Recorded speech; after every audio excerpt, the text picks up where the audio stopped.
सामीन कराम, आप सुन रहे हैं मलिक सफदर हयात खान की कहानियों के सिलसिले में एक तफ्तीशी दिलचस्प उर्दू कहानी जिसका नाम है काश। मुझे उम्मीद है आपको मेरी ये काविश पसंद आएगी। आपने अगर अभी तक मेरा चैनल कहानी घर सब्सक्राइब नहीं किया तो अभी मेरे चैनल को सब्सक्राइब करके बेल नोटिफिकेशन ऑन कर लीजिए ताकि आने वाली हर नई कहानी की इत्तला बर वक्त आप तक पहुंच सके। काश एक ऐसा लफ्ज़ है जो हजारों उमंगों और अरमानों का खून करते हुए एक सर्द आह के साथ ज़बान से खारिज होता है, मगर ये इंसान की ज़िंदगी का एक नागुज़ीर जुज़ भी है। इंसानी ज़िंदगी खुशी और गम की मिली-जुली कैफ़ियत का मुरक्का है और हर इंसान को अपनी ज़िंदगी के किसी न किसी हिस्से में इस लफ्ज़ काश से ज़रूर वास्ता पड़ता है। इस तमहीद के बाद मैं असल वाक़ये की तरफ आता हूँ। उन दिनों मैं ज़िला गुजरांवाला के एक थाने में तैनात था। एक रोज़ मैं हस्ब मामूल तैयार होकर थाने पहुंचा तो एक बुरी खबर मेरी मुंतज़िर थी। मेरी रिहाइश थाने की इमारत के पिछवाड़े वाक़या सरकारी क्वार्टर में थी और मैंने बड़े वाज़िया अल्फाज में अपने थाने के अमले से कह रखा था कि रात के किसी हिस्से में कोई भी इमरजेंसी पेश आ जाए तो वो लोग बिला तकल्लुफ़ और बिला दरेग मुझे सोते में उठा सकते हैं। पता नहीं इस मामले में उन्होंने मुझे ज़हमत देने की ज़रूरत क्यों महसूस नहीं की थी। बहरहाल इत्तला ये थी कि एक करीबी गांव किला दीदार सिंह में कोई बंदा कत्ल हो गया था। मैंने हवालदार जुम्मन शाह को अपने साथ लिया और एक तांगे में बैठकर जाए वकुआ की जानिब रवाना हो गया। थोड़ी ही देर के बाद हम लोग मौजा किला दीदार सिंह के अंदर थे। वो माह अक्टूबर के इख्तितामी अय्याम थे। मौसम सरमा अपने हाथ पांव सीधे कर रहा था। यूं समझें कि गुलाबी जाड़े का सा समा था और रात अच्छी खासी ठंडी हो जाती थी। कुछ ना कुछ ओढ़कर सोने को दिल चाहता था। कत्ल होने वाले शख्स का नाम लाली मालूम हुआ। लाली का असल नाम कादिर बख्श था, ताहम वो पूरे इलाके में लाली ही के नाम से जाना जाता था।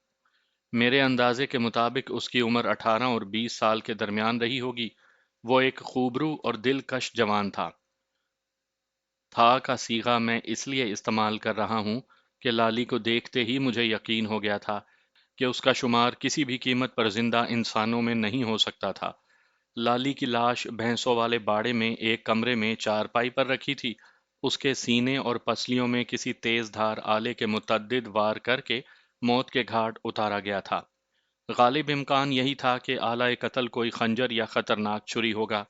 इस अलमनाक बेकसी की मौत ने लाली की सारी रौनाई और तंदुरुस्ती की ऐसी कम तैसी करके उसकी जवानी को खाक में मिला दिया था। मवेशियों वाला वो बाड़ा जिसके इकलौते कमरे में लाश पाई गई थी, वो नीचे चार दीवारी वाला एक आम सा बाड़ा था, जिसके एक कोने में बाड़े का वाहिद कमरा बना हुआ था। मेरे मोहतात अंदाजे के मुताबिक मजकूरा कमरे का साइज 12 बाई 15 फुट रहा होगा। कमरे के अंदर काश्तकारी से मुतल्लिक मुख्तलिफ ज़रई आलात भी रखे दिखाई दिए। एक दीवार के साथ चंद भैंसें अपनी खुरलियों पर बंधी दिखाई दे रही थीं। मेरे मोहतात अंदाजे के मुताबिक मकतूल लाली को सोते में कत्ल किया गया था। आला कत्ल की तलाश के लिए मैंने उस कमरे के अलावा बाड़े का भी एक एक हिस्सा देख लिया, लेकिन मुझे इस मकसद में कामयाबी हासिल नहीं हो सकी थी। इब्तदाई पूछ-गुछ के बाद पता चला कि मकतूल कादिर बख्श उर्फ लाली का घर उस बाड़े से जुड़ा हुआ था, यानी मज़कूरा बाड़ा घर के पिछवाड़े वाक़या था। जाए वक़ुआ का नक्शा तैयार करने के बाद मैंने लाली की लाश को पोस्टमार्टम के लिए ज़िलाई अस्पताल भिजवा दिया और ख़ुद मकतूल के बाप खुदा बख्श के हमरा उसके घर की तरफ आ गया। मेरे इस्तफसार पर खुदा बख्श ने भराई हुई आवाज़ में बताया, थानेदार साहब, पिछले कुछ दिनों से उधर किला दीदार सिंह में डंगरों की चोरी की वारदातों में अच्छा खासा इजाफा हो गया था। इसलिए लाली रात को बाड़े के अंदर ही सो जाता था। अगर मुझे पता होता कि वो यूं बेमौत मारा जाएगा तो मैं डंगरों यानी मवेशियों को बचाने के लिए उसे कभी बाड़े में सोने के लिए ना कहता। तो वो तुम्हारे कहने पर बाड़े में सोया करता था? मैंने पूछा। जी सरकार। खुदा बख्श, तुम्हें कब पता चला कि लाली को ये इंदोनाक जानलेवा वाकया पेश आ चुका है? सुबह फजर के वक्त जी। उसके जवाब पर मैं चौंका। फजर का वक्त क्या मतलब? मैंने पूछा। इतनी सुबह तुम बाड़े में क्या लेने गए थे? मैं बाड़े में नहीं गया था थानेदार साहब, वो बेबसी से गर्दन हिलाते हुए बोला। मैं तो उस वक्त गहरी नींद सो रहा था। फिर फिर तुम्हें कैसे पता चला? मैंने सवाल किया। काजी साहब से, उसने बताया। یہ قاضی صاحب کون ہیں؟ قاضی صاحب کا نام قاضی کبیر ہے جناب، اس نے وضاحت کرتے ہوئے کہا۔ اسی علاقے میں رہتے ہیں، بہت ہی نیک اور پرہیزگار آدمی ہیں۔ ہمارے علاقے کی مسجد میں اذان بھی قاضی صاحب ہی دیتے ہیں۔ قاضی صاحب نے مسجد کی طرف جاتے ہوئے مجھے سوتے سے جگا کر اس واقعے کے بارے میں بتایا تھا۔ خدا بخش کی بات آسانی سے مجھے ہضم نہ ہوئی تو میں نے پوچھا، قاضی کبیر کو کیسے پتا چلا کہ باڑے میں کمرے کے اندر سوئے ہوئے لالی کو کسی نے قتل کر دیا ہے؟ قاضی صاحب نے مجھے لالی کے قتل کے بارے میں نہیں بتایا تھا۔ پھر میں نے سوالیہ انداز میں اس کی طرف دیکھا۔ انہوں نے باڑے کے اندر سے کسی چھوٹے قد کے بندے کو نکلتے ہوئے دیکھا تھا، خدا بخش نے وضاحت کی۔ آپ نے دیکھا ہے، میرے لالی کا قد اونچا اور لمبا ہے۔ قاضی صاحب اس ٹھگنے آدمی کو باڑے سے نکلتے دیکھ کر حیران ہوئے اور انہوں نے آواز دے کر اسے روکنے کی کوشش کی، مگر وہ کسی چھلاوے کی طرح تاریکی میں غائب ہو گیا۔ باڑے سے آگے کھیتوں کا سلسلہ ہے جناب، وہ دوڑ کر ادھر ہی گیا تھا۔ قاضی صاحب نے سمجھا شاید وہ کوئی چور اچکا ہوگا۔ وہ مجھے اس پر اسرار بندے کے بارے میں بتانے آئے تھے۔ انہوں نے مجھے جگا کر کہا تھا کہ مجھے فوری طور پر باڑے کا جائزہ لے کر اس بات کی تسلی کرنی چاہیے کہ اندر مال مویشی پورے ہیں یا نہیں۔ تو تم نے قاضی کبیر کے کہنے پر باڑے کا جائزہ لیا تھا؟ جی تھانے دار صاحب، اس نے اسبات میں گردن ہلائی۔ قاضی جی مجھے اس ٹھگنے بندے کے بارے میں بتا کر مسجد کی طرف چلے گئے تھے اور میں نے گھر سے لالٹین اٹھائی اور باڑے کی سمت بڑھ گیا۔ میں نے جمیلہ اور ببلی کو اس بارے میں کچھ نہیں بتایا تھا۔ یہ جمیلہ اور ببلی کون ہیں؟ میں نے پوچھا۔ جمیلہ میری بیوی اور ببلی بیٹی ہے، اس نے بتایا۔ ببلی کا اصل نام تو عارفہ ہے، ببلی لالی سے چھوٹی ہے۔ یہی ہماری دو اولادیں تھیں، لیکن اب… بولتے بولتے اس کی آواز رند گئی۔ میں نے پوچھا کہ جب تم باڑے میں پہنچے تو کیا باڑے کا دروازہ کھلا تھا؟ نہیں جناب، خدا بخش نے نفی میں گردن ہلائی۔ دروازہ اندر سے بند تھا، جیسا کہ میں نے بتایا ہے، آج کل ڈنگروں کی چوری بہت عام ہو گئی ہے۔ اسی لیے میں نے لالی کو سختی سے تاکید کی تھی کہ رات کو سونے سے پہلے وہ دروازے کو اندر سے بند کر لیا کرے۔ اگر باڑے کا دروازہ اندر سے بند تھا تو پھر تم اندر کیسے پہنچے؟ جناب، پہلے تو میں نے دروازہ کھٹکھٹایا اور زور زور سے لالی کو آواز دی، وہ وضاحت کرتے ہوئے بولا، لیکن اندر سے کوئی جواب نہ آیا۔ اس صورتحال نے مجھے پریشان کر دیا۔ اسی لمحے مسجد میں فجر کی اذان ہونے لگی تو میرے ذہن میں ایک نئی بات آئی۔ کون سی بات؟ دیوار کود کر اندر جانے کا خیال آیا جی، اس نے جواب دیا۔ آپ نے دیکھا ہے کہ باڑے کی چار دیواری زیادہ اونچی نہیں۔ میں نے لالٹین کو 3 فٹ جلتی ہوئی اونچی دیوار پر رکھا اور پھر چھڑا مار کر یعنی اچھل کر دیوار کے اوپر چڑھ گیا۔ اگلے ہی لمحے میں باڑے کے اندر کود گیا۔ سب سے پہلے میں نے دیوار کے اوپر سے لالٹین اٹھائی، پھر دروازے کی کنڈی کھولی، اس کے بعد لالٹین تھامے لالی والے کمرے کی جانب بڑھا۔ مجھے اس بات پر حیرت تھی کہ میں نے اتنی زور سے دروازہ بجایا تھا، لیکن لالی اس کے باوجود بھی سویا رہا۔ راستے میں ایک دیوار کے ساتھ مال مویشی بھی بندھے تھے، ان کی تعداد پوری تھی، جس کا مطلب یہی تھا کہ قاضی صاحب نے جس ٹھگنے بندے کو باڑے سے نکل کر کھیتوں کی طرف جاتے دیکھا وہ کوئی ڈنگر چور نہیں تھا۔ 1 منٹ خدا بخش، میں نے ہاتھ کے اشارے سے اسے مزید بولنے سے روک دیا اور کہا، ابھی تم نے بتایا ہے کہ باڑے کا دروازہ اندر سے بند تھا، پھر قاضی کبیر نے اس ٹھگنے بندے کو باڑے میں سے نکلتے ہوئے کیسے دیکھا؟ یہ تو میں نے ان سے نہیں پوچھا تھا تھانے دار صاحب، وہ الجھن زدہ انداز میں میری طرف دیکھتے ہوئے بولا۔ ٹھیک ہے، تم نے نہیں پوچھا تو میں پوچھ لوں گا۔ ہاں، تو تم بتا رہے تھے کہ مال مویشیوں کو پورا پا کر تم مطمئن ہو گئے اور لالٹین تھامے لالی والے کمرے کی طرف گئے؟ جی، وہ دکھ بھرے لہجے میں بولا۔ کمرے میں پہنچ کر مجھ پر ایک قیامت سی ٹوٹ پڑی تھی۔ لالٹین کی روشنی میں نے لالی کی خون خون لاش دیکھی تو میرا دماغ گھومنے لگا۔ میرے جوان جہاں لالی کو کسی نے بڑی بے دردی سے قتل کر دیا تھا، اس نے گلوگیر آواز میں اپنی بات مکمل کی۔ میں نے لالی کی لاش کا بغور جائزہ لیا تھا اور مجھے یہ اندازہ قائم کرنے میں قطعاً کوئی دشواری نہیں ہوئی کہ اس بد نصیب کو سوتے میں موت کے گھاٹ اتار دیا گیا۔ اگر حالت بیداری میں اس پر قاتلانہ حملہ ہوا ہوتا تو وہ یقیناً اپنے بچاؤ کے لیے مزاحمت پیش کرتا، اور اگر بالفرض قاتل اسے زیر کرنے میں کامیاب ہو بھی جاتا تو پھر اس خونی واردات کے نتیجے میں جائے وقوع پر ایک خاص نوعیت کی افراتفری دکھائی دینی چاہیے تھی، جو مجھے نظر نہیں آ رہی تھی۔ خدا بخش نے اپنے مال مویشی کو باڑے میں پورا اور صحیح سلامت پایا تھا، اس بات سے یہ بھی ثابت ہوا کہ لالی کا قاتل ہرگز کوئی ڈنگر چور نہیں تھا۔ خدا بخش آنسو صاف کر چکا تو میں نے پوچھا، لالی کی کسی سے کوئی دشمنی وغیرہ بھی تھی؟ نہ جی، اس نے نفی میں گردن ہلائی۔ لالی تو اپنے کام سے کام رکھنے والا بچہ تھا جناب، آج تک اس کا کسی سے معمولی سا جھگڑا بھی نہیں ہوا تھا۔ خدا بخش، میں نے اس کی آنکھوں میں دیکھتے ہوئے ہمدردی بھرے لہجے میں کہا، مجھے لالی کی ان دوہناک موت کا گہرا دکھ ہے۔ میں تمہارے بیٹے کو تو واپس نہیں لا سکتا، البتہ یہ میرا تم سے وعدہ ہے کہ لالی کے قاتل کو جلد از جلد گرفتار کر کے قرار واقعی سزا ضرور دلواؤں گا، لیکن اس کام کے لیے مجھے تمہارے بھرپور تعاون کی ضرورت ہوگی۔ میں کیوں نہیں تعاون کروں گا جناب؟ وہ الجھن زدہ نظر سے بولا، میرا جوان بیٹا قتل ہوا ہے، میں تو یہی چاہتا ہوں کہ اس کے قاتل کو عبرتناک سزا ملے۔ تو پھر تمہیں بتانا ہوگا کہ لالی سے کس کی عداوت تھی۔ میں نے ایک ایک لفظ پر زور دیا، یہ کام کسی دوست کا تو ہو نہیں سکتا۔ وہ مجھے بڑی مشکل میں نظر آیا۔ لمحاتی توقف کے بعد اس نے بے بسی سے کہا، تھانے دار صاحب، آپ چاہیں تو مجھ سے بڑی قسم لے لیں، مگر یہ حقیقت ہے کہ میں لالی کے قاتل کے بارے میں کچھ نہیں جانتا۔ ٹھیک ہے، میں نے اسے پریشان کرنا مناسب نہ سمجھا اور دوستانہ انداز میں کہا، کیا تم لوگوں نے لالی کی شادی کر دی ہے؟ نہیں جی، اس نے نفی میں گردن ہلائی۔ شادی کا پروگرام اگلے سال تھا، ابھی صرف ہم نے اس کی منگنی کی تھی۔ میں نے ایک خاص زاویے سے سوال کیا، کیا لالی کی منگیتر کا تعلق بھی قلعہ دیدار سنگھ سے ہے؟ نہیں جناب، وہ تو محلہ گوندلاں والا میں رہتی ہے، اس نے جواب دیا۔ محلہ گوندلاں والا بھی ضلع گوجرانوالا ہی میں تھا۔ میں نے پوچھا، کیا لالی کی منگیتر کو اس واقعے کی اطلاع دے دی گئی؟ نہیں سرکار، ابھی ان لوگوں کو نہیں بتایا گیا۔ میں خدا بخش سے سوال و جواب کر ہی رہا تھا کہ اس کی بیوی اور مقتول کی ماں جمیلہ بی بی اپنے بیٹے کی المناک موت کا ماتم کرتے ہوئے بیٹھک میں داخل ہوئی۔ جوان بیٹے کی موت نے جمیلہ کی ذہنی کیفیت پر بہت برا اثر ڈالا تھا۔ وہ ہاتھ اٹھا اٹھا کر اور جھولی پھیلا پھیلا کر لالی کے قاتل کو بد دعائیں دے رہی تھی۔ میں نے اس کے زخمی دل پر تسلی اور دلاسے کا پھایا رکھا تو تھوڑی دیر کے بعد وہ قدرے نارمل ہو گئی۔ میں نے جمیلہ بی بی سے بھی گھما پھرا کر مختلف سوالات کیے، مگر مجھے اپنے مقصد میں خاطر خواہ کامیابی حاصل نہ ہو سکی۔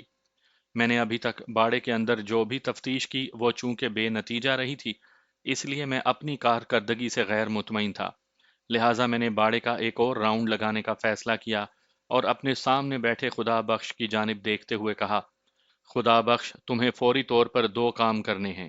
جی حکم کریں، وہ سوالیہ انداز سے مجھے تکنے لگا۔ نمبر ایک، کسی کو بھیج کر قاضی کبیر کو باڑے میں بلا لو۔ میں نے کہا، میں اس سے پوچھنا چاہتا ہوں۔ باڑے میں کیوں جناب؟ اس لیے کہ میں یہاں سے اٹھنے کے بعد سیدھا باڑے میں جاؤں گا۔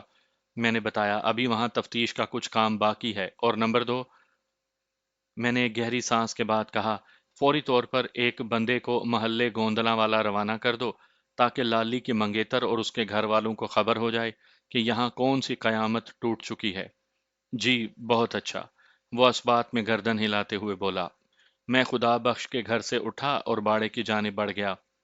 حوالدار جمن شاہ کو میں نے لالی کی لاش کے ساتھ سرکاری ہسپتال روانہ کر دیا تھا، لہٰذا توجہ سے باڑے کے اندرونی اور بیرونی ماحول کا جائزہ لیا اور بالآخر ایک سراغ میرے ہاتھ لگ گیا۔ وہ گرگابی ٹائپ کا چمڑے کا ایک بند جوتا تھا، رنگ سیاہ اور نمبر لگ بھگ 6۔ اس نمبر کا جوتا عموماً 10 سے 12 سال کی عمر کے لڑکوں کے لیے موزوں رہتا ہے۔ میں نے ابھی جس جوتے کا ذکر کیا ہے، یہ مکمل جوتے کی جوڑی نہیں تھی، بلکہ محض مذکورہ جوتے کا دایاں پاؤں تھا۔ یہ اکیلا پاؤں مجھے باڑے کے اندرونی جانب جنوبی دیوار کے ساتھ پڑا ملا۔ میں نے اس چمڑے کے جوتے کو پاؤں کو اٹھا لیا اور بغور اس کا جائزہ لیا۔ اتنی دیر میں مقتول لالی کا باپ خدا بخش بھی میرے پاس آ گیا اور اطلاع دینے والے انداز میں بتانے لگا، تھانے دار صاحب، میں نے ایک بندہ قاضی کی طرف بھیج دیا ہے۔ وہ قاضی صاحب کو یہاں آنے کا کہہ کر سیدھا محلہ گوندلاں والا جائے گا اور لالی کے منگیتر خالدہ کو اس سانحے کے بارے میں بتائے گا۔ پھر اس کی نظر میرے ہاتھوں پر پڑی تو وہ چونک اٹھا، یہ آپ نے کس کا جوتا پکڑا ہوا ہے؟ یہی سوال تو میں تم سے پوچھنے والا تھا خدا بخش۔ میں کیا بتاؤں جی؟ وہ الجھن زدہ نظروں سے کبھی مجھے اور کبھی اس جوتے کے پاؤں کو تکنے لگتا۔ مجھے تو یہ کسی 10-12 سال کے لڑکے کا جوتا لگتا ہے۔ مجھے بھی ایسا ہی لگتا ہے خدا بخش، میں نے ٹھہرے ہوئے انداز میں کہا۔ یہ جوتے کا پاؤں مجھے تمہارے باڑے کی جنوبی دیوار کے پاس پڑا ہوا ملا ہے، اس لیے تم ہی بتاؤ گے کہ یہ کس کا جوتا ہو سکتا ہے۔ کیا واقعی آپ کو یہ جوتا باڑے کے اندر سے ملا ہے؟ وہ بے یقینی سے مجھے تکنے لگا۔ تو کیا میں تم سے غلط بیانی کر رہا ہوں خدا بخش؟ میں نے قدرے سخت لہجے میں کہا۔ جوتے کا یہ پاؤں تمہارے باڑے کے اندر جنوبی دیوار کے ساتھ پڑا تھا۔ آپ تو غلط بیانی نہیں کر رہے ہوں گے سرکار، وہ جلدی سے نفی میں گردن ہلاتے ہوئے بولا۔ دراصل میرے گھر میں اس عمر کا کوئی لڑکا نہیں، اس لیے مجھے حیرانی ہوئی تھی۔ اس نے اچانک جملہ ادھورا چھوڑا تو میں پوچھے بنا نہ رہ سکا، مگر کیا خدا بخش؟ وہ قاضی صاحب نے بتایا تھا کہ انہوں نے، وہ ٹھہر ٹھہر کر وضاحت کرتے ہوئے بولا کہ انہوں نے کسی چھوٹے قد کے آدمی کو باڑے سے نکل کر کھیتوں کی طرف جاتے دیکھا تھا۔ ہو سکتا ہے یہ جوتا اسی کا ہو۔ ہاں یہ ہو سکتا ہے، میں نے تائیدی انداز میں کہا۔ گردن ہلائی، پھر پوچھا، کیا یہاں باڑے میں بچوں اور لڑکوں وغیروں کا بھی آنا جانا لگا رہتا ہے؟ نہیں جناب، ایسی تو کوئی بات نہیں۔ وہ میری بات کی تہہ میں اترتے ہوئے بولا، یہ باڑہ ہے، کوئی کھیل کود کا میدان نہیں۔ ٹھیک ہے، میں نے ایک فوری خیال کے تحت کہا، میں خود پتہ لگا لیتا ہوں کہ یہ جوتا کس لڑکے کا ہے۔ تم قلعہ دیدار سنگھ سے تعلق رکھنے والے 3-4 بچوں کو میرے پاس لے آؤ۔ وہ ایسے بچے ہونے چاہیے جن کی عمریں 10 اور 15 کے درمیان ہوں۔ اچھا جی، میں ابھی بچوں کو بلاتا ہوں۔ وہ اسبات میں گردن ہلاتے ہوئے بات ختم کرتے ہی باڑے سے نکل گیا۔ میں کھوجی نظر سے ایک بار پھر مذکورہ جوتے دائیں پاؤں کا جائزہ لینے لگا۔ وہ جوتا نہ تو نیا نکور تھا اور نہ ہی اسے گھسا پٹا کہا جا سکتا تھا۔ وہ کم از کم 6 ماہ اور زیادہ سے زیادہ 1 سال کا استعمال شدہ تھا۔ میں جوتے کے معائنے میں مصروف ہی تھا کہ خدا بخش نصف درجن سے زیادہ بچوں کو گھیر گھار کر باڑے میں لے آیا۔ ان میں ہر عمر اور قد کاٹ کے بچے شامل تھے۔ میں نے وہ جوتا سب کو دکھانے کے بعد پوچھا، تم میں سے یہ جوتا کس کا ہے؟ مجھے امید تھی کہ ان میں سے کوئی نہ کوئی لڑکا اس جوتے کو ضرور پہچان لے گا، مگر اس وقت مجھے سخت مایوسی ہوئی جب ان لڑکوں نے اس جوتے کی شناخت سے انکار کر دیا۔ وہ جوتے کا دایاں پاؤں نہ تو ان میں سے کسی کا تھا اور نہ ہی وہ اس کے بارے میں کچھ جانتے تھے۔ اس گاؤں میں کتنے موچی ہیں؟ میں نے خدا بخش سے سوال کیا۔ ہمارے چھوٹے سے گاؤں میں تو صرف ایک ہی موچی ہے سرکار، خدا بخش نے جواب دیا۔ فضل دین نام ہے اس کا۔ یہ جس زمانے کا واقعہ ہے، اس وقت قلعہ دیدار سنگھ ایک چھوٹا سا گاؤں ہی ہوا کرتا تھا۔ آج کل تو یہ اچھا خاصا پھیل کر ایک قصبے کی شکل اختیار کر چکا ہے۔ میں نے خدا بخش کی آنکھوں میں دیکھتے ہوئے تہکمانہ انداز میں کہا، فضل دین کو یہیں بلا لو۔ خدا بخش نے ایک سمجھدار لڑکے کو فضل دین موچی کی طرف روانہ کیا۔ تھوڑی ہی دیر میں قاضی کبیر باڑے میں پہنچ گیا۔ قاضی کبیر کی عمر 40 اور 50 کے درمیان تھی۔ وہ ایک فربا باریش شخص تھا۔ رسمی علیک سلیک کے بعد میں نے اس سے کہا، قاضی جی، مجھے پتا چلا ہے کہ آج صبح آپ نے کسی پستہ کامد بندے کو باڑے سے نکل کر کھیتوں کی طرف جاتے دیکھا تھا۔ یہ تو آپ کو پتا چل گیا ہوگا کہ خدا بخش کے بیٹے کو کسی نے بڑی بے دردی سے پچھلی رات قتل کر دیا ہے۔ جی تھانے دار صاحب، وہ افسوسناک انداز میں گردن ہلاتے ہوئے بولا، مجھے بہت ہی دکھ ہے اس واقعے کا۔ آپ نے لگ بھگ کتنے بجے اس کو دیکھا تھا؟ وقت کا تو مجھے صحیح اندازہ نہیں جناب، اس نے بتایا۔ بس یہ سمجھ لیں کہ میں فجر کی اذان دینے مسجد کی طرف جا رہا تھا۔ اس کا مطلب ہے اس وقت ابھی اندھیرا ہی تھا۔ پھر تو آپ اس بندے کی شکل نہیں دیکھ پائے ہوں گے۔ اگر اندھیرا نہ بھی ہوتا تو شاید میں اس کی شکل نہ دیکھ سکتا، وہ گہری سنجیدگی سے بولا، کیونکہ اس نے اپنے چہرے پر ڈھاٹا لگا رکھا تھا۔ اوہ، میں نے گہری سانس لے کر کہا۔ اس دوران میں قلعہ دیدار سنگھ کے اور لوگ بھی باڑے میں جمع ہو چکے تھے۔ خدا بخش نے اپنے گھر سے 1-2 چارپائیاں لا کر باڑے میں بچھا دی تھی۔ ویسے بھی ایک یہ انسانی نفسیات ہے کہ جس علاقے میں پولیس آئے، لوگ سن گن لینے کے لیے وہاں اکٹھا ہونا شروع ہو جاتے ہیں۔ یہاں پر تو ایک جوان جہان آدمی قتل ہو گیا تھا۔ لوگوں کا اس جانب متوجہ ہونا عین فطری امر تھا۔ قاضی صاحب، میں نے سوالات کے سلسلے کو آگے بڑھاتے ہوئے پوچھا، آپ نے اس ڈھاٹے والے ٹھگنے بندے کو روکنے کی کوشش نہیں کی تھی؟ وہ مجھے دیکھ کر اتنی تیزی سے بھاگا تھا کہ میں اگر چاہتا بھی تو اس کا پیچھا نہ کر سکتا تھا، کیونکہ مجھ میں اتنی پھرتی نہیں۔ وہ اپنے ڈیل ڈول پر ایک خفت آمیز نگاہ ڈالتے ہوئے بولا، ویسے ہی میں نے اسے آواز دے کر روکنے کو کہا تھا، مگر وہ رکا نہیں۔ گولی کی رفتار سے وہ کھیتوں کی طرف چلا گیا۔ کیا وہ ننگے پاؤں تھا؟ میں نے اچانک پوچھا۔ پتہ نہیں جناب، وہ عجیب سے انداز میں مجھے دیکھنے لگا۔ آپ نے اسے باڑے کے اندر سے نکل کر باہر آتے دیکھا یا وہ باڑے کی دیوار پھلانگ کر باہر آیا تھا؟ میں نے قاضی کبیر کی آنکھوں میں دیکھتے ہوئے پوچھا۔ خدا بخش نے مجھے بتایا ہے کہ جب وہ آپ کی اطلاع پر باڑے کی جانب گیا تو باڑے کا دروازہ اندر سے بند تھا۔ جی، بس میں نے اسے چھلاوے کو باڑے کی دیوار کے پاس سے بھاگ کر کھیتوں کی طرف جاتے دیکھا تھا، وہ الجھن زدہ انداز میں بولا۔ اگر باڑے کا دروازہ واقعی بند تھا تو پھر وہ دیوار کود کر ہی باہر نکلا ہوگا، اور یہ بھی ہو سکتا ہے کہ وہ پر اسرار بندہ باڑے سے نکلا ہی نہ ہو۔ میں نے ایک مضبوط امکان کی طرف اشارہ کرتے ہوئے کہا، یہ بھی ممکن ہے وہ باڑے کے پاس کسی بری نیت سے چکرا رہا ہو اور آپ کو دیکھ کر وہاں سے فرار ہو گیا ہو۔ آپ نے اسے اپنی آنکھوں سے تو باڑے سے نکلتے ہوئے نہیں دیکھا تھا نا؟ جی ہاں، یہ بھی ہو سکتا ہے، وہ تائیدی انداز میں گردن ہلاتے ہوئے بولا۔ مجھے جتنا علم تھا وہ میں نے آپ کو بتا دیا، اس کے علاوہ مجھے اور کچھ پتا نہیں جناب۔ میں نے مزید دو چار سوالات کے بعد قاضی کبیر کو فارغ کر دیا، پھر وہاں پر موجود افراد کو جوتے کا وہ پاؤں دکھایا جو مجھے باڑے کے اندرونی حصے میں جنوبی دیوار کے ساتھ پڑا ملا تھا۔ سب نے باری باری غور سے اس جوتے کو دیکھا اور نفی میں گردن ہلاتے ہوئے اس سے اپنی ناواقفیت کا اعلان کر دیا۔ میں مزید تفتیش کے لیے باڑے سے باہر نکل آیا۔ قاضی کبیر، خدا بخش کے علاوہ دوسرے لوگ بھی میری تقلید میں باہر آ گئے۔ میں نے قاضی کبیر سے پوچھا، قاضی صاحب آپ نے کس مقام سے اس بندے کو بھاگ کر کھیتوں کی جانب جاتے دیکھا تھا؟ وہ باڑے کی ایک دیوار کے ساتھ اشارہ کرتے ہوئے بتانے لگا، جناب جب میری اس بندے پر نظر پڑی تو وہ وہاں دکھائی دیا تھا اور مجھے دیکھتے ہی وہ تیزی سے کھیتوں کی جانب ریس ہو گیا تھا۔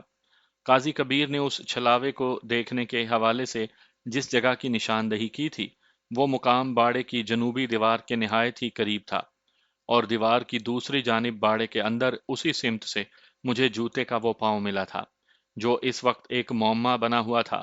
ان حالات و واقعات کی روشنی میں کہا جا سکتا تھا کہ وہ بندہ دیوار پھلانگ کر باڑے سے باہر آیا ہوگا اور اسی دوران میں اس کے دائیں پاؤں کا جوتا باڑے کے اندر گر گیا ہوگا۔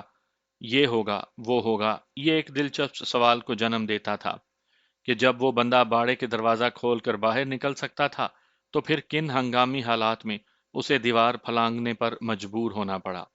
پھر سب سے بڑی بات یہ کہ وہ ڈھاٹا لگا کر باڑے کے اندر کیا کر رہا تھا؟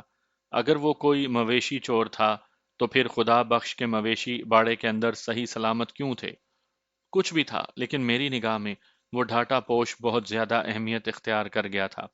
اگر وہ میرے ہتھے چڑھ جاتا تو لالی کے قتل کا معمہ آسانی سے حل کیا جا سکتا تھا۔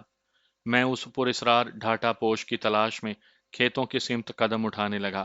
مذکورہ کھیت باڑے کے جنوبی سمت میں تا حد نگاہ پھیلے ہوئے تھے۔ دراصل وہ باڑہ قلعہ دیدار سنگھ کے آخری کنارے پر واقع تھا۔ اس سے چند گز آگے سرسبز کھیتوں کا ایک لامتناہی سلسلہ تھا۔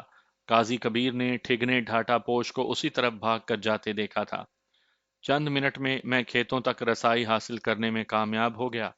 فطری تجسس مجھے کھیتوں کے اندر لے گیا۔ کھیتوں میں چاول کی تیار فصل کھڑی تھی۔ میری عقابی نگاہ نے جلد ہی وہ مقام تلاش کر لیا جہاں فصل کے ساتھ کچھ افراتفری نظر آ رہی تھی۔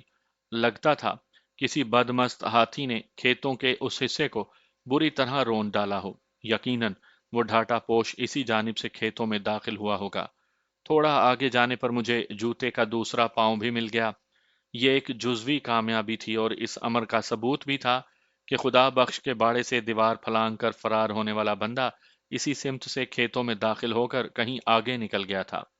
میں نے اس بندے کی تلاش کو فوری اور آسان بنانے کے لیے کھوجی نور محمد کو فی الفور جائے وقوع پر بلا لیا۔ نور محمد ایک تجربہ کار اور قابل بھروسہ کھوجی تھا۔ یہ کام وہ میری بنسبت زیادہ اچھے انداز میں کر سکتا تھا۔ میں پہلے بھی دو تین کیسز میں نور محمد کی مدد حاصل کر چکا تھا اور اس نے مجھے مایوس نہیں کیا تھا۔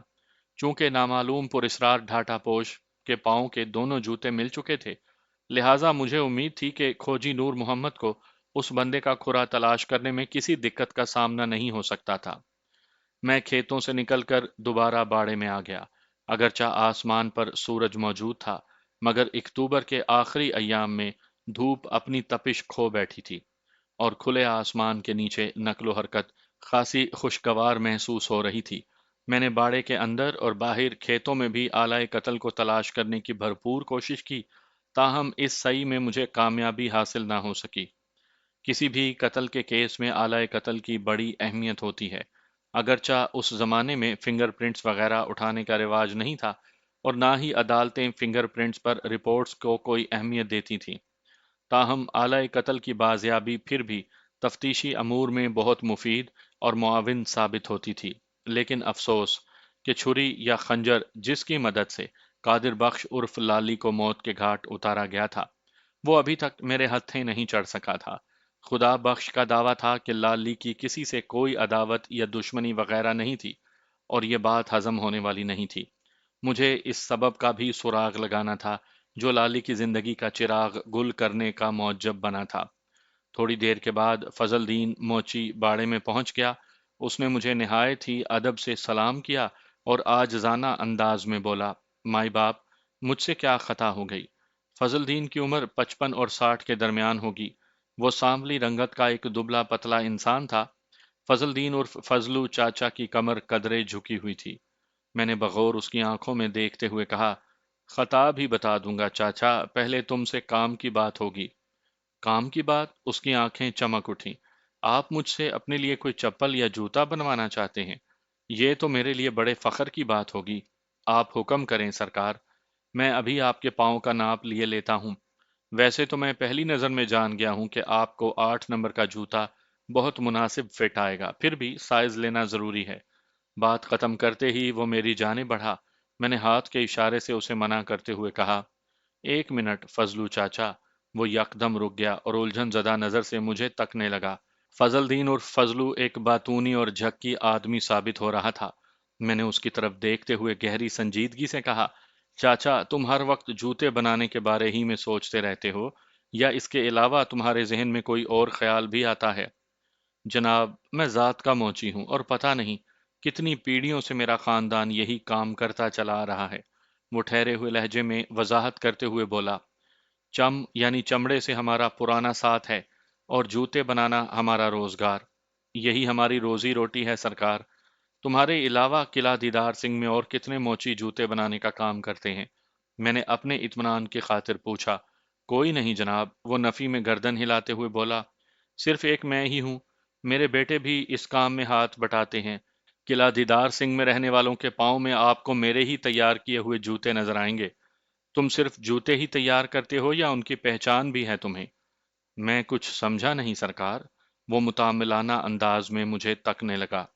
मैंने वजाहत करते हुए कहा, मैं ये जानना चाहता हूँ कि क्या तुम अपने हाथ के बने हुए जूतों को देखकर पहचान सकते हो?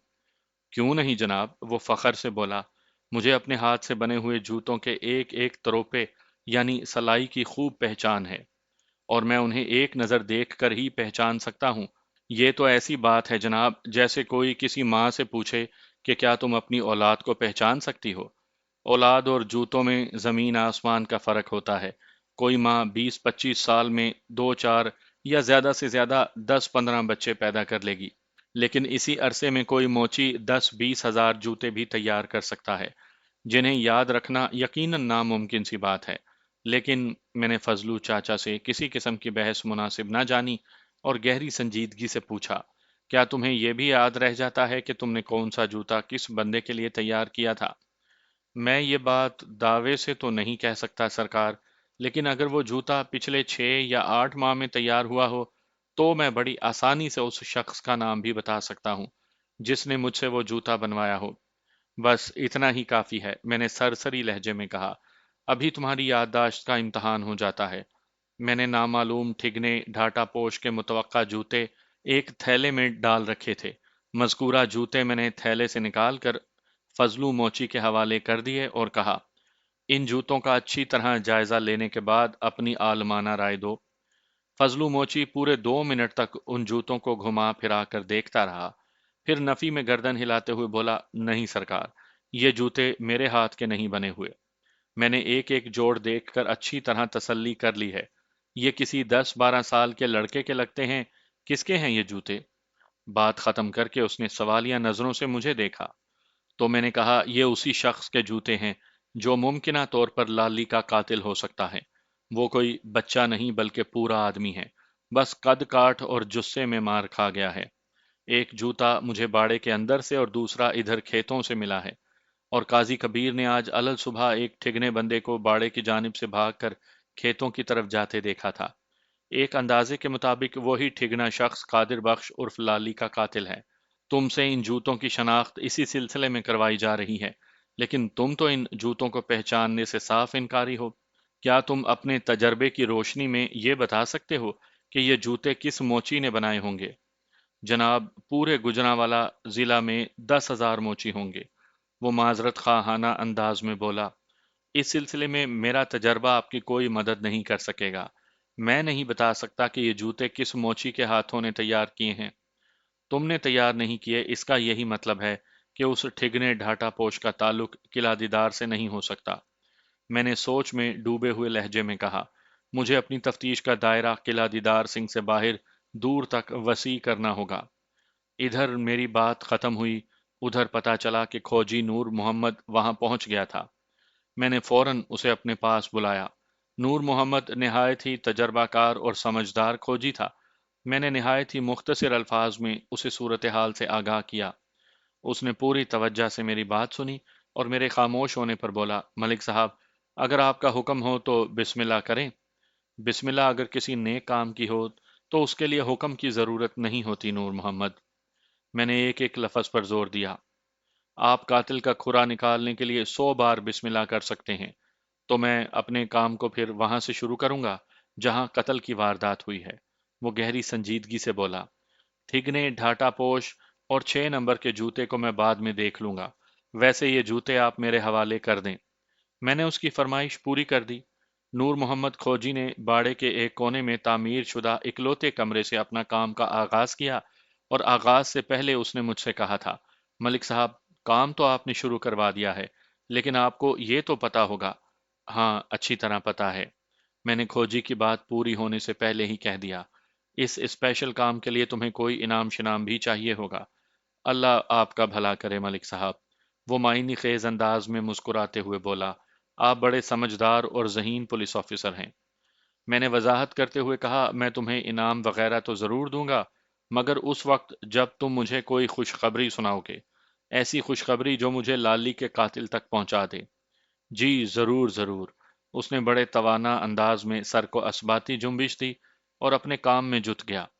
ایک محاورہ بہت عام ہے کہ تجربہ کسی تعارف کا محتاج نہیں ہے، یا تجربہ بولتا ہے۔ میں نے اس محاورے کی روح سے اتفاق کیا ہے، کیونکہ میں نے اسے بار بار درست پایا ہے۔ نور محمد کے کام کا تجربہ بھی مجھے نظر آ رہا تھا۔ اس نے بڑی مہارت اور تکنیک کے ساتھ جوتے کا استعمال کرتے ہوئے آدھے گھنٹے کے اندر باڑے والے کمرے سے کھیتوں تک کا سفر طے کیا تھا، اور اپنی اس ماہرانہ کارکردگی کے نتیجے میں اس نے ایک فتویٰ صادر کر لیا تھا۔ ملک صاحب، وہ مجھ سے مخاطب ہوتے ہوئے گہری سنجیدگی سے بولا، میں نے 2 کھرے تلاش کر لیے ہیں۔ 2 کھرے؟ میں نے سوالیہ نظر سے اس کی طرف دیکھا۔ جی ہاں، وہ اثبات میں گردن ہلاتے ہوئے بولا، دونوں کھرے باڑے کے اندر سے شروع ہو کر باہر آئے ہیں، لیکن دونوں میں ایک خاص فرق بھی پایا جاتا ہے۔ کیسا فرق؟ میں نے دلچسپی کا اظہار کیا۔ ایک کھرا تو اسی ٹھگنے بندے کے پاؤں کا ہے جس کا جوتا آپ نے مجھے دیا ہے، وہ وضاحت کرتے ہوئے بولا۔ یہ بندہ مقتول والے کمرے تک گیا تھا، مگر کمرے کے اندر داخل نہیں ہوا اور واپس پلٹ گیا۔ باڑے کی جنوبی دیوار تک اس کے دونوں پاؤں کا کھرا بڑا واضح ملتا ہے۔ دیوار پھلانگنے کے بعد جب یہ بندہ باہر پہنچا تو اس کے کھرے میں تبدیلی آ گئی۔ اب یہاں سے کھیتوں تک ایک پاؤں کا جوتے کے ساتھ اور دوسرا پاؤں کا بغیر جوتے کا کھرا ملتا ہے۔ اس کے دائیں پاؤں کا جوتا دیوار پھلانگتے ہوئے باڑے کے اندر گیا تھا۔ میں نے اس سے پوچھا، ظاہر ہے اس کے بعد وہ ایک جوتے کے ساتھ ہی بھاگا ہوگا۔ اس کا دوسرا جوتا مجھے کھیتوں کے اندر سے ملا ہے۔ اب تم مجھے یہ بتاؤ کہ وہ ٹھگنا بندہ کھیتوں سے نکل کر کس طرف گیا؟ سرے دست میں نے جہاں تک اس کے کھرے پر کام کیا ہے، اس کے مطابق وہ قلعہ دیدار سنگھ سے نکل کر گکھڑ منڈی کی جانب بڑھتا محسوس ہوتا ہے، لیکن کسی حتمی نتیجے پر پہنچنے کے لیے مجھے اس کا یعنی اس کے کھرے کا باقاعدہ تعاقب کرنا پڑے گا۔ تمہیں تعاقب کرنے سے کس نے روکا ہے؟ میں نے اضطراری انداز میں کہا، لیکن کھرے کے پیچھے جانے سے پہلے یہ ضرور بتا دو کہ دوسرا کھرا کیا کہتا ہے۔ دوسرا کھرا؟ اس نے ایک گہری سانس خارج کر کے بتایا، دوسرا کھرا مقتول والے کمرے کے اندر سے نکلتا ہے اور باڑے کی مشرقی دیوار پھلانگ کر باہر آ جاتا ہے۔ उस बंदे ने पाँव में जूते पहने हुए हैं। वो मशरकी सिमत में सफ़र करते हुए टाली के उस दरख्त की तरफ जाता है। यहाँ तक बताने के बाद खोजी नूर मोहम्मद ने टाली के एक दरख्त की जानिब इशारा किया। मज़कूरा दरख्त खेतों के पहलू में इस्तादा था। मैंने पूछा, और टाहली के दरख्त से आगे की क्या सूरत हाल है? टाहली दरख्त के नीचे वो खुरा गायब हो जाता है। वो इंकशाफ अंगेज अंदाज में बोला। क्या मतलब नूर मोहम्मद? मैंने चौंक कर उसकी तरफ देखा। मतलब ये जनाब के, वो वजाहत करते हुए बोला, उसके बाद उस बंदे के पाँव का खुरा नहीं मिलता। अलबत्ता टाहली वाले दरख्त के नीचे से किसी घोड़े का बड़ा वाजिया खुरा मुझे मिला है। लगता है वो बंदा घोड़े पर सवार होकर कहीं निकल गया है। कहाँ निकल गया है नूर मोहम्मद? मैंने पूछा। मैं पता लगाने की कोशिश करता हूँ मलिक साहब, वो पुरएतमाद अंदाज में बोला। आप मुझे शाम तक का वक्त दे दें, मैं अपनी माहिराना तहकीक से दूध का दूध और पानी का पानी अलग कर दूंगा। ठीक है नूर मोहम्मद, मैं तुम्हें कल दोपहर तक का वक्त देता हूँ, मैंने पुरसोच अंदाज में कहा। 24 घंटे में तुम अपने तजर्बे के सारे घोड़े दौड़ा डालो, लेकिन कल दोपहर तक मुझे उन दोनों बंदों के बारे में मुकम्मल मालूमात चाहिए। तो मेरी बात समझ रहे हो ना? चंगी तरह समझ रहा हूँ मलिक साहब, वो मायनी खेज अंदाज में गर्दन हिलाते हुए बोला। आप बिल्कुल बेफिक्र हो जाएं, मैं आपको मायूस नहीं करूंगा। ठीक है, तुम शुरू करो अपना काम, मैंने फैसला कुन अंदाज में कहा। उसके बाद मैं थोड़ी देर तक मजीद किला दीदार सिंह में रुका, फिर वापस थाने की जानिब रवाना हो गया। मैं जैसे ही थाने पहुंचा, हवालदार जुम्मन शाह भी लाली की लाश को सरकारी अस्पताल पहुंचा कर लौट आया था। फिर हमारे दरमियान कादिर बख्श उर्फ लाली के बारे में गुफ्तगू होने लगी। मैंने खोजी बाबा नूर मोहम्मद को 24 घंटे का वक्त दिया था ताकि वो किसी हतमी नतीजे पर पहुंच जाए, लेकिन अगले रोज जब मैं तैयार होकर थाने पहुंचा तो वो पहले से वहां मेरे इंतजार में बैठा था। उसे देखकर मेरा माथा ठनका और खास तौर पर मेरा ध्यान एक खास जाविये की तरफ चला गया। गुज़िश्ता रात हल्की फुल्की बारिश हुई थी। उसे मूसलाधार बारिश तो नहीं कहा जा सकता, ताहम उसका शुमार बूंदाबांदी में भी नहीं किया जा सकता था। ये एक बाकायदा बारिश थी जिसने जमीन के सीने को तरबतर कर दिया था, और जाहिर है जमीन के इस तरह नम होने से खुरा वगैरह भी गायब हो गया होगा। मुझे तशवीश हुई कि शायद नूर मोहम्मद इसी परेशानी के बायस सुबह ही सुबह थाने में पहुंच गया है। मैंने फौरन उसे अपने कमरे में बुला लिया। रस्मी अलैक सलैक के बाद मैंने उससे कहा, नूर मोहम्मद, पिछली रात होने वाली बारिश ने तुम्हारी मेहनत का तो सत्यानाश मार दिया होगा। ना जी, बिल्कुल नहीं, वो बड़े इत्मीनान से बोला। बारिश तो जी आधी रात के बाद किसी वक्त हुई है। हाँ, उस वक्त रात के 2 बज रहे थे, मैंने नूर मोहम्मद की आंखों में देखते हुए कहा। मैं रफा हाजत के लिए उठा था तो वक्त भी देख लिया था। मलिक साहब, आपने मुझे उन दोनों बंदों के खुरे तलाश के लिए 24 घंटे का वक्त दिया था, वो ठोस लहजे में बोला, लेकिन मैंने कल सूरज गरूब होने से पहले ही अपना काम मुकम्मल कर लिया था, लिहाजा रात को होने वाली बारिश से मुझे कोई फर्क नहीं पड़ता। ये तो बहुत बड़ी खुशखबरी सुना रहे हो नूर मोहम्मद। मैं सीधा होकर बैठ गया। बताओ, तुम्हारी तहकीक से क्या नताइज बरामद हुए हैं? बहुत ही सनसनीखेज इंकशाफ हुए हैं सरकार, वो मायनी खेज अंदाज में मेरी तरफ देखते हुए बोला। सनसनी ही फैलाते जाओगे या कुछ बताओगे भी? मैंने कदरे सख्त मगर इज़्तरारी लहजे में कहा। सुने मलिक साहब, वो बेहद गंभीर अंदाज में बोला। जैसा कि मैंने आपसे कल ही अर्ज कर दिया था कि छोटे पाँव वाले ठिगने बंदे का खुरा गखड़ मंडी की जानिब जाने का इशारा कर रहा है। मैं उस खुरे के ताकुब में गखड़ मंडी तक गया हूँ और वो घर भी देख लिया है जहां तक उस खुरे ने मेरी रहनुमाई की है। शाबाश नूर मोहम्मद, मैंने बेसाख्ता सराहने वाले अंदाज में कहा। ये तो तुम्हारी बहुत बड़ी कामयाबी है। अब जरा दूसरे आदमी के खुरे का अहवाल भी सुना डालो। उसके खुरे का अहवाल दिलचस्प होने के साथ ही उलझन आमेज भी है, वो वजाहत करते हुए बोला।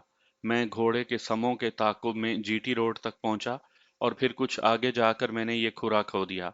बावजूद कोशिश के मैं उस बंदे के पाँव के निशानात को ना ढूंढ सका, लेकिन मैंने हिम्मत ना हारी और ना ही कोशिश तर्क की।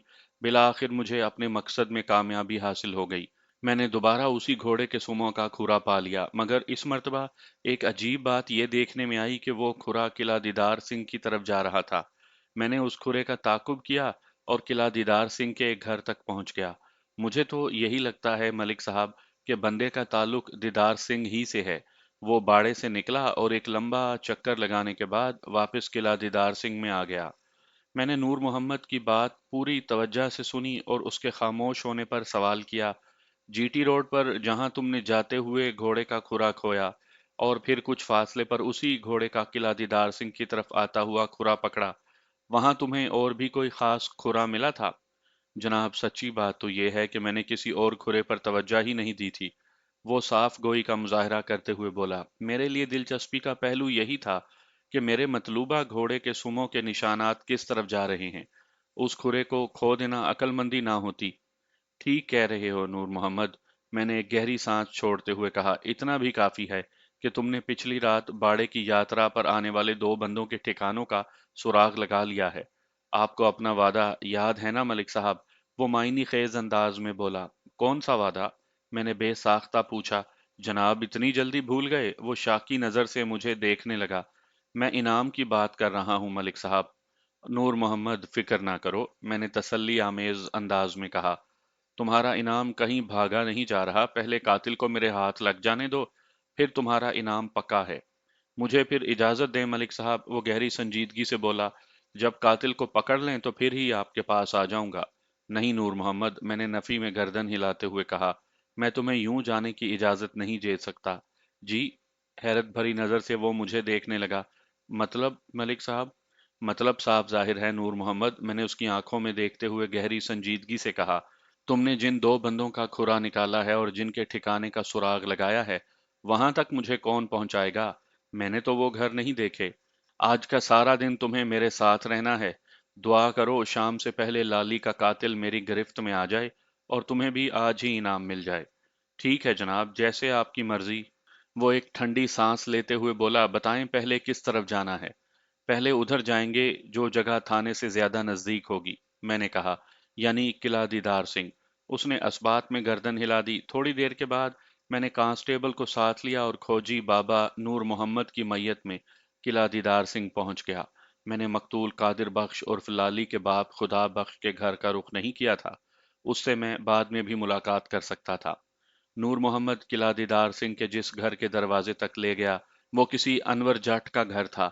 نور محمد نے بڑے یقینی انداز میں مجھے بتایا تھا کہ جس گھوڑے کے کھرے کا اس نے تعاقب کیا تھا وہ باڑے سے جی ٹی روڈ تک اور پھر جی ٹی روڈ سے اس گھر تک آیا تھا۔ ملک صاحب، میں نے آپ کو پہلی منزل تک پہنچا دیا ہے، وہ فخریہ لہجے میں بولا، اب آگے آپ کا کام شروع ہوتا ہے۔ میں نے اس کی بات کا جواب نہیں دیا اور کانسٹیبل علی حسین کی طرف دیکھا۔ کانسٹیبل فوراً میری آنکھ کا اشارہ سمجھ گیا اور آگے بڑھ کر اس نے انور جٹ کے دروازے پر دستک دی۔ دوسری دستک کے جواب میں ایک خوبصورت عورت نے دروازہ کھولا۔ میں اور کانسٹیبل علی حسن سرکاری یونیفارم میں تھے۔ ہم پر نظر پڑتے ہی وہ عورت چونکی اور بے ساختہ اس کے منہ سے نکلا، ہائے ربا، پولیس! اس کے ساتھ ہی اس نے جلدی سے دروازہ بند کرنے کی کوشش کی، لیکن میں نے اس سے بھی زیادہ تیزی دکھائی اور دروازے کے بیچ پاؤں پھنسا کر اس کی اس کوشش کو ناکام بنا دیا۔ اسی لمحے اندر سے ایک مردانہ اکتائی ہوئی آواز ابھری، زاہدہ، باہر کون ہے؟ زاہدہ یقیناً اسی عورت کا نام تھا جس نے دروازہ کھولا تھا اور اپنے سامنے دو پولیس والوں کو چاق و چوبند کھڑے دیکھ کر بدک گئی تھی۔ اس کے رد عمل نے مجھے شک میں ڈال دیا تھا۔ مجھے یقین ہو گیا کہ دال میں کچھ کالا ضرور ہے، ورنہ زاہدہ ہمیں دیکھ کر خوف زدہ نہ ہو جاتی۔ چاچا، دروازے پر پولیس آئی ہے، زاہدہ نے استفسار کرنے والے شخص کو جواب دیا۔ میں نے سخت لہجے میں اس سے پوچھا، بی بی، کیا یہ انور جٹ کا گھر ہے؟ زاہدہ بدکنے کے بعد دروازے کی اوٹ میں ہو گئی تھی۔ اس کی شکل مجھے نظر نہیں آ رہی تھی۔ اس نے دروازے کے پیچھے سے ہی جواب دیا، جی، انور جٹ میرے خاوند کا نام ہے۔ پولیس ہمارے گھر کیا لینے آئی ہے؟ اندر سے اسی شخص نے پوچھا۔ زاہدہ نے جسے چاچا کہہ کر مخاطب کیا تھا، ٹھہرو، میں آ رہا ہوں۔ انور جٹ کو باہر بھیجو، میں نے زاہدہ سے کہا، ایک کیس کے سلسلے میں اس سے پوچھ گچھ کرنے آیا ہوں۔ انور تو گھر میں نہیں ہے جی۔ گھر میں نہیں تو پھر کہاں ہے؟ میں نے کڑے لہجے میں پوچھا۔ اس نے بتایا، وہ کل صبح کا احمد آباد گیا ہوا ہے جی۔ واپس کب آئے گا وہ؟ کہہ گیا تھا کہ آج شام تک واپس آ جائے گا، زاہدہ نے جواب دیا۔ اتنی دیر میں زاہد کا چاچا بھی دروازے پر پہنچ گیا۔ کیا بات ہے سرکار، صبح ہی صبح پولیس ہمارے دروازے پر؟ سب خیریت تو ہے نا؟ اس بندے کی عمر 60 کے آس پاس نظر آتی تھی۔ وہ جس طرح آنکھوں کو میچ کر ہماری طرف دیکھ رہا تھا، اس سے مجھے یہ اندازہ قائم کرنے میں کسی دشواری کا سامنا نہیں ہوا کہ उसकी दूर की निगाह में अच्छा खासा ज़ाफ आ चुका था। तुम सियाने बयाने हो चाचा, मैंने ठहरे हुए लहजे में कहा। पुलिस खामखा तो किसी के दरवाजे पर नहीं आती। पुत्र, वही तो मैं भी पूछ रहा हूँ। वो बारी बारी हम सब को देखते हुए बोला, आखिर मामला क्या है? मामला जो भी है वो यूं गली में खड़े खड़े नहीं बताया जा सकता। मैंने इधर उधर निगाह दौड़ाते हुए कहा, क्या तुम्हारे घर में बैठने के लिए कोई जगह नहीं? मैंने देखा कि हमारी आमद पर गली में निस्फ दर्जन लोग जमा हो गए थे। उन सब के चेहरों पर गहरी तशवीश पाई जाती थी। उन सब के जहनों में यकीनन एक ही सवाल होगा कि पुलिस अनवर जट के दरवाजे पर क्या करने आई है। मेरे इस्तफसार के जवाब में जाहिदा के चाचा ने जल्दी से कहा, क्यों नहीं जनाब, आप अंदर बैठक में बैठकर आराम से बात करें। वैसे मैं आपको ये बता दूं कि अनवर जट घर में मौजूद नहीं। ठीक 1 मिनट के बाद हम अंदर बैठक में बैठे हुए थे। जाहिदा और उसके चाचा भी हमारे सामने मौजूद थे। उस शख्स का नाम मुश्ताक जट मालूम हुआ। वो अनवर जट का बाप था। अनवर की माँ का काफी अरसे पहले इंतकाल हो चुका था। ये सिर्फ 3 अफराद का कुनबा था। अनवर जट और जाहिदा की शादी चंद माह पहले ही हुई थी। मुश्ताक जट की बीनाई कदरे कमजोर थी। वो लोग काश्तकारी करते थे। उनके पास 10 एकड़ ज़रई अराजी थी जो उनकी तमाम ज़रूरियात को पूरा करने के लिए काफ़ी थी। जाहिदा की उम्र 20 और 25 साल के दरमियान रही होगी। वो एक दिलकश और पुरकशिश लड़की थी। उसकी आंखों से तेजी और तरारी टपकती थी। मैंने बूढ़े मुश्ताक जट की तरफ देखते हुए कहा, चाचा, तुम्हारी बहू ने बताया है कि अनवर जट कल सुबह एमनाबाद गया था और उसकी वापसी शाम तक होगी। क्या वो पिछली से पिछली रात घर पर मौजूद था? मैंने मुश्ताक जट से उस रात के बारे में पूछा था जिस रात लाली को बाड़े में मौत के घाट उतारा गया था। उसने पुरवसूख अंदाज में जवाब दिया, जी हाँ, वो तो हर रात घर में मौजूद होता है। बस पिछली रात उसने एमनाबाद में गुजारी है और आज शाम तक वो वापस आ जाएगा। एमनाबाद वो किस काम से गया है? मैंने पूछा। एक बंदे से कुछ रकम लेना थी जनाब, मुश्ताक जट ने जवाब दिया। कितनी रकम और किस बंदे से? उस बंदे का नाम सूदी शाह है जी, उसने बताया। काफी अरसे से सूदी शाह की तरफ 1,000 रुपया फंसा हुआ है। अनवर इसी सिलसिले में एमनाबाद गया है। सूदी शाह का असल नाम मसूद है जी। क्या अनवर जट बस के जरिए एमनाबाद गया है? मैंने पूछा। नहीं जनाब, वो नफी में गर्दन हिलाते हुए बोला, वो अपने घोड़े पर बैठ कर गया है। घोड़े के जिक्र पर मैंने चौंक कर नूर मोहम्मद की जानिब देखा। वो भी मायनी खेज अंदाज में मुझे तकने लगा। इस सूरत हाल ने मुश्ताक जट और जाहिदा ने इज़तरारी लहजे में पूछा, थानेदार साहब, आखिर बात क्या है? आप किस किस्म की तफ्तीश करते फिरते हैं? जी सरकार, कुछ पता तो चले, आपको किस सिलसिले में अनवर की तलाश है? मुश्ताक जट की तशवीश भरी आवाज उभरी। सिलसिला बहुत संगीन है चाचा, मैंने सनसनाते हुए लहजे में कहा। तुम्हें पता है ना कि पिछली से पिछली रात किसी ने खुदा बख्श के बेटे लाली को बाड़े में कत्ल कर दिया था। जी, बहुत ही अफसोसनाक वाकया है, वो दुखी लहजे में बोला। लाली बेचारे के साथ बहुत जुल्म हुआ है, लेकिन उसने उलझन ज़दा अंदाज में मुझे देखा और पूछा, लाली के कत्ल से मेरे बेटे का क्या ताल्लुक? आप अनवर से किस किस्म की पूछ गुछ करना चाहते हैं? ताल्लुक निकला है तो मैं तुम्हारे दरवाजे पर आया हूं ना चाचा, मैंने मजबूत लहजे में कहा। मैंने एक माहिर खोजी से कातिल का खुरा निकलवाया है और उस खुरे ने ही मुझे तुम्हारे घर तक पहुंचाया है। क्या मतलब जी? मुश्ताक जट परेशान हो गया। कातिल बाड़े में से निकलकर टाली के दरख्त के नीचे पहुंचा था, फिर वहां से घोड़े पर बैठकर जीटी रोड की तरफ गया और वहां से घूमकर इस घर तक आया था, मैंने ठहरे हुए अंदाज में बताया। अब तो तुम्हारी समझ में आ गया होगा कि मैं तुम्हारे बेटे से क्यों पूछ-गुछ करना चाहता हूँ। आपका अंदाजा ठीक नहीं है थानेदार साहब, मुश्ताक जट ने कहा। मेरा बेटा किसी के कत्ल में मुलविस नहीं हो सकता। चाचा बिल्कुल ठीक कह रहे हैं, जाहिदा ने जल्दी से कहा। अनवर ऐसा नहीं कर सकता। आपको यकीन नहीं आ रहा तो घर की तलाशी ले लें। तलाशी किस बात की? मुश्ताक ने घूर कर अपनी बहू को देखा। अनवर कोई घर में थोड़ी छुपा बैठा है, वो एमनाबाद गया हुआ है और शाम को वापस आएगा। नहीं चाचा, मैं अनवर की बात नहीं कर रही, जाहिदा ने ठहरे हुए लहजे में कहा। वो तो मुझे भी पता है कि अनवर ऐसा संगीन जुर्म कर ही नहीं सकता। फिर तुमने घर की तलाशी की बात क्यों की है? मुश्ताक ने पूछा। थानेदार जी को शक है कि कातिल घोड़े पर सवार होकर हमारे घर तक आया है, जाहिदा वजाहत करते हुए बोली। अगर ये हमारे घर की तलाशी ले लेंगे तो इन्हें यकीन आ जाएगा कि हमने किसी कातिल को अपने घर में पनाह नहीं दे रखी। चाचा, तुम्हें घर की तलाशी लेने पर कोई एतराज है? मैंने मुश्ताक जाट की तरफ देखते हुए सख्त लहजे में पूछा। नहीं सरकार, मुझे कोई एतराज नहीं, वो नरम लहजे में बोला। मैं तो सिर्फ ये कह रहा था कि मेरा बेटा कत्ल की किसी वारदात में मुलविस नहीं हो सकता। इस बात का फैसला मैं खुद कर लूंगा कि अनवर जाट किसी वारदात में मुलविस है या नहीं, मैंने सरसरी अंदाज में कहा। वो जब एमनाबाद से वापस आएगा तो मैं उसकी खबर ले लूंगा, पहले इस घर की तलाशी जरूरी है। इधर मेरी बात खत्म हुई, उधर जाहिदा एक झटके से उठकर खड़ी हो गई। मुश्ताक जट ने उससे पूछा, क्या हुआ जाहिदा? थानेदार जी हमारे घर की तलाशी लेंगे तो इनके साथ रहना होगा ना? वो जल्दी से बोली। चाचा, तुम्हारी तो तबीयत खराब है, मैं देखती हूँ इस मामले को, आप आराम करो। एक बात को मैंने खास तौर पर महसूस किया कि इन बहू ससुर में ज़हनी हम आहंगी नहीं पाई जाती थी। दोनों को ये तो यकीन था कि अनवर जट लाली के कत्ल में मुलविस नहीं हो सकता, लेकिन मेरी तफ्तीश के सिलसिले में दोनों का रवैया जुदा था। जाहिदा मेरे साथ मुकम्मल ताउन कर रही थी, जबकि मुश्ताक जट इस सिलसिले में खासा गुरेज़ां दिखाई देता था। मैं इस फर्क को जहन में रखते हुए उठकर खड़ा हो गया और जाहिदा की रहनुमाई में घर की तलाशी लेने लगा। वो एक दरमियाने साइज का आम सा घर था। मैंने मज़कूरा मकान का कोना कोना छान मारा, एक कमरे से दूसरे और दूसरे से तीसरे कमरे में जाते हुए बिला आखिर कामयाबी ने मेरे कदम चूम लिए।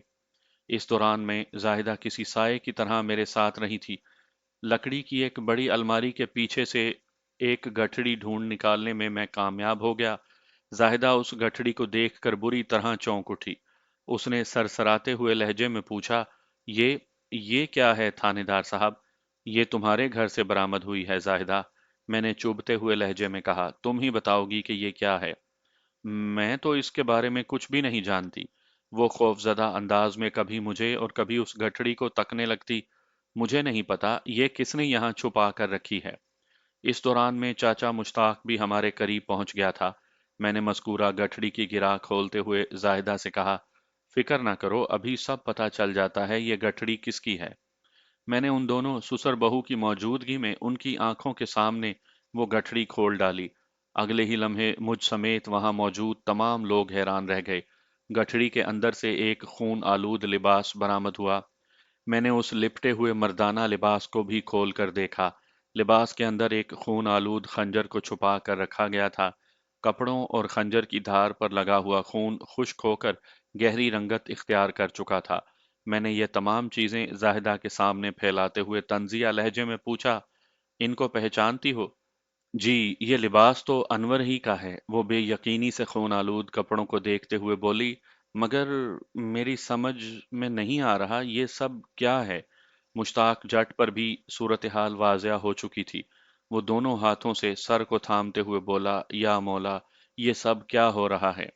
जब अनवर जट मेरे हत्थे चढ़ेगा तो आप लोगों को सब पता चल जाएगा कि क्या हो चुका है, क्या हो रहा है और क्या होने वाला है।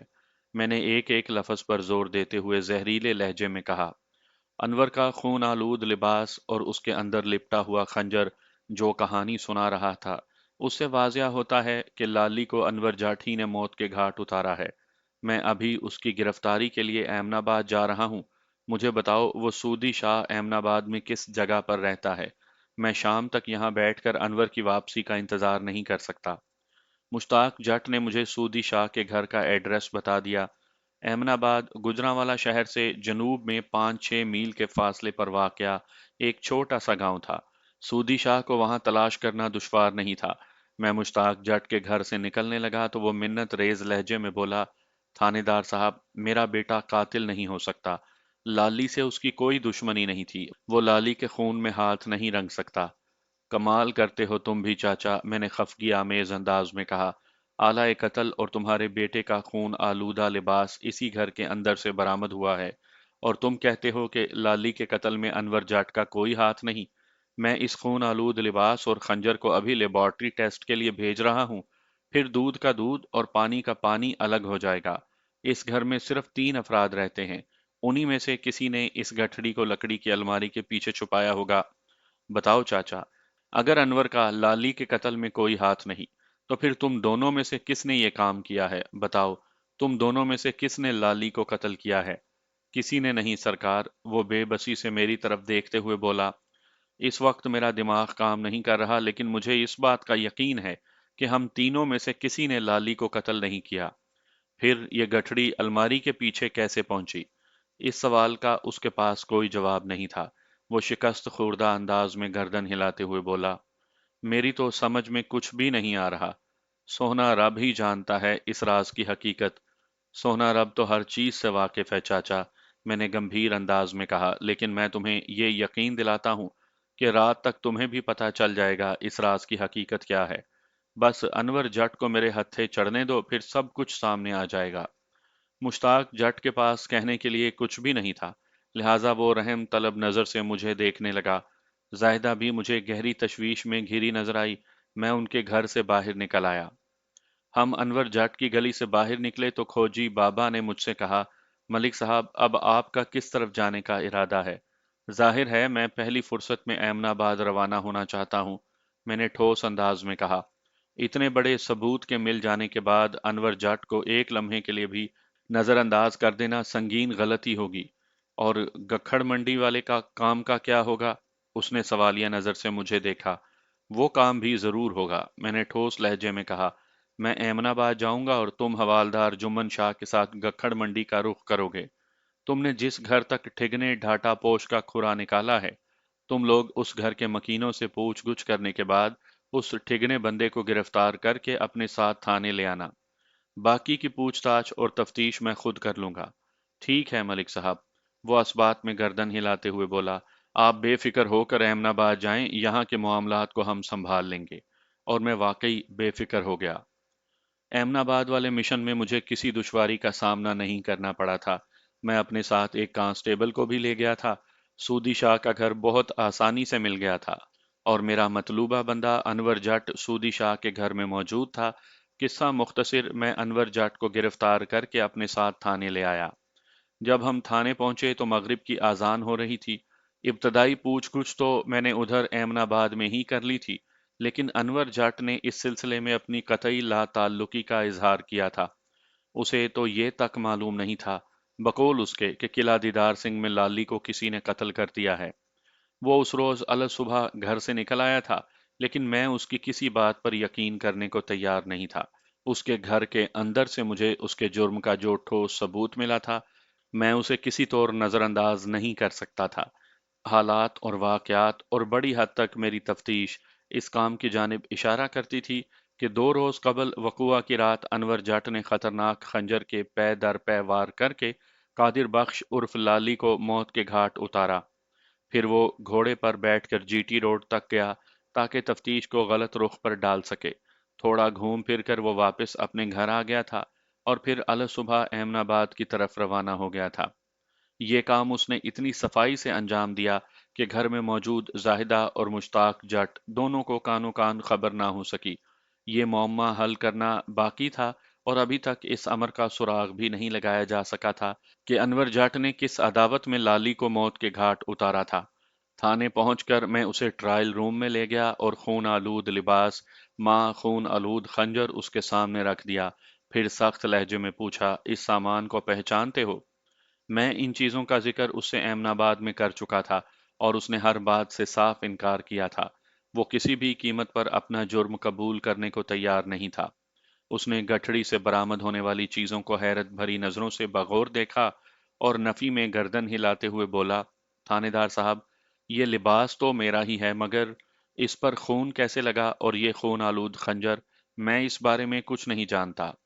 یہ گٹھڑی مجھے تمہارے گھر کے اندر سے لکڑی کی الماری کے پیچھے پڑی ملی ہے، میں نے ایک ایک لفظ پر زور دیتے ہوئے کہا۔ تمہیں تو یہ بھی پتا نہیں ہوگا کہ یہ خون آلود سامان تمہارے گھر کے اندر کیسے پہنچا؟ میرے طنز میں ڈوبے ہوئے استفسار کے جواب میں وہ بڑی ڈھٹائی سے بولا، تھانے دار صاحب، آپ مجھ سے بڑی قسم لے لیں، مگر حقیقت یہی ہے کہ میں ان اشیاء کے بارے میں واقعی کچھ نہیں جانتا۔ تو اس کا مطلب ہے کہ گھی سیدھی انگلی سے نہیں نکلے گا، میں نے دانت پیستے ہوئے کہا۔ میں تمہیں قسموں کے چکر میں نہیں ڈالوں گا، مگر آج کی رات یہاں تھانے میں تمہاری خصوصی دعوت ضرور کی جائے گی۔ صبح تک تمہاری طبیعت ٹھیک ہو جائے گی۔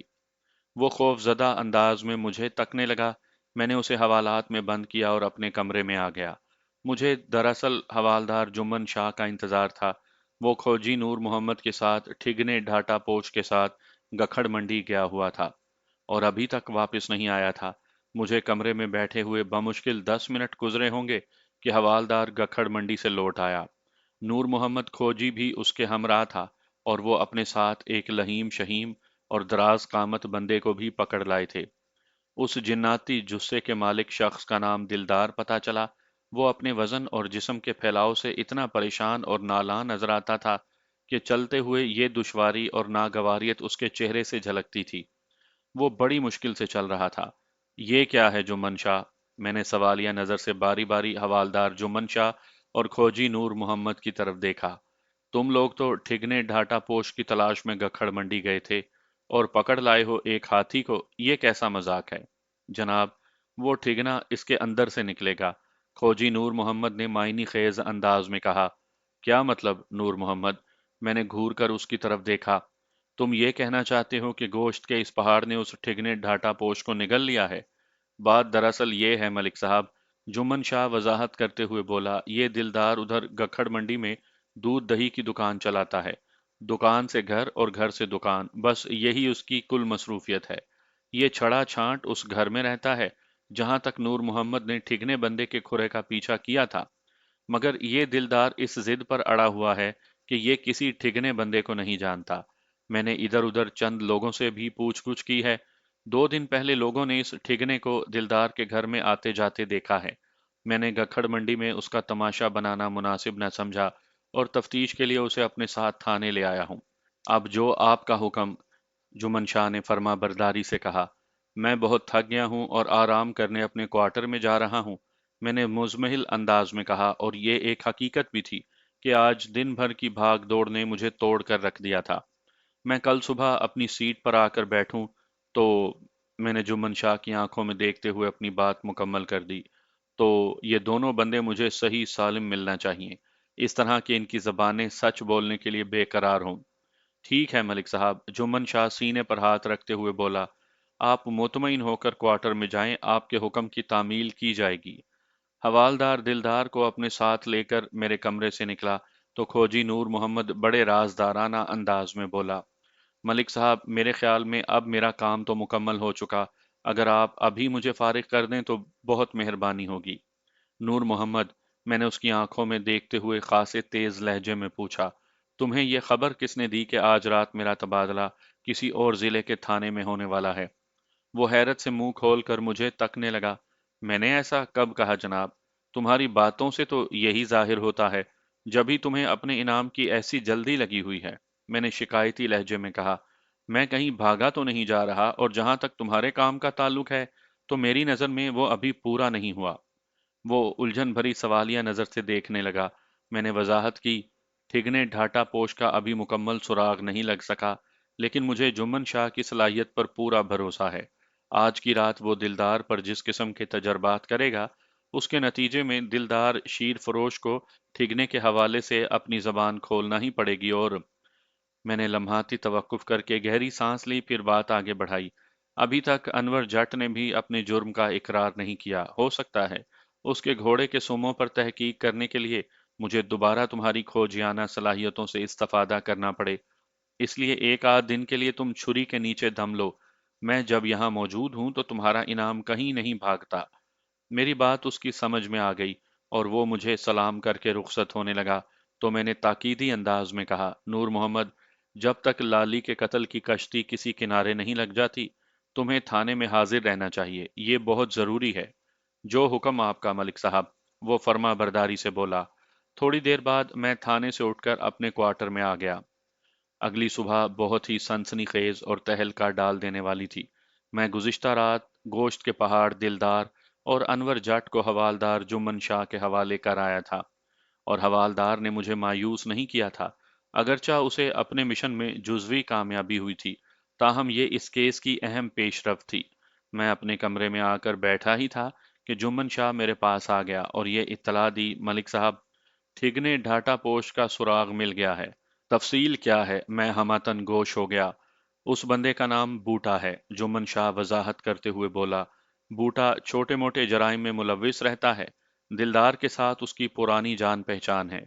दिलदार ने तस्लीम कर लिया है कि जिस रात लाली को कत्ल किया गया, उससे एक दिन पहले बूटा उसके पास गखड़ मंडी आया था।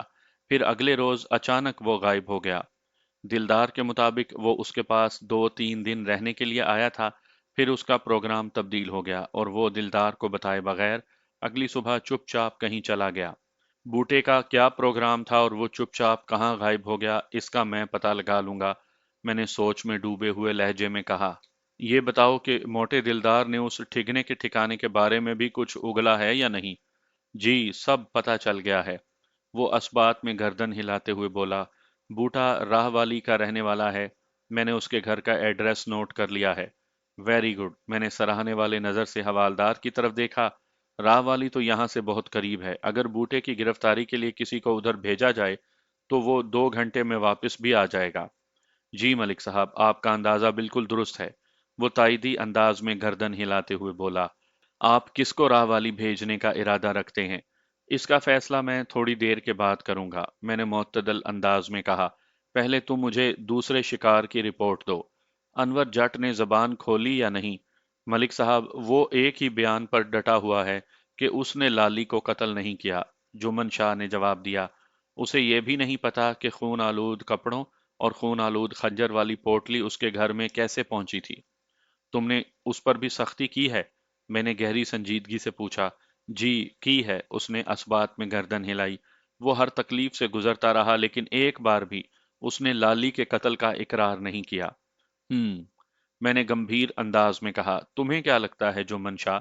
मलिक साहब, मेरा तजर्बा तो यही बताता है कि वो ठहरे हुए लहजे में बोला, या तो वो बेगुनाह है या फिर बहुत ही ऊंचे दर्जे का कलाकार है।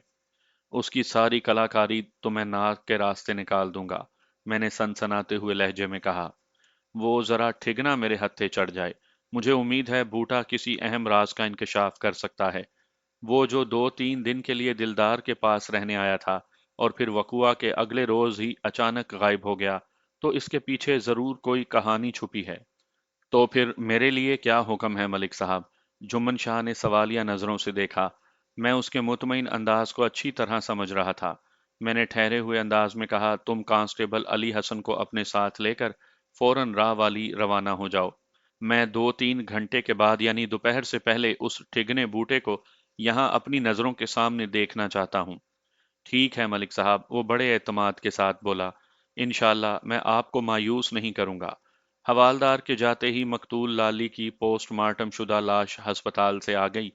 मैंने मकतूल के बाप खुदा बख्श को बुलाने के लिए अपने थाने के एक अहलकार को किला दीदार सिंह रवाना कर दिया। मजकूरा बंदा 10 मिनट से भी पहले खुदा बख्श के साथ वापस आ गया तो मुझे हैरत का एक झटका लगा। मेरे इस्तफसार पर मज़कूरा एहलकार ने मुझे बताया कि खुदा बख्श थाने के करीब ही उसे मिल गया था।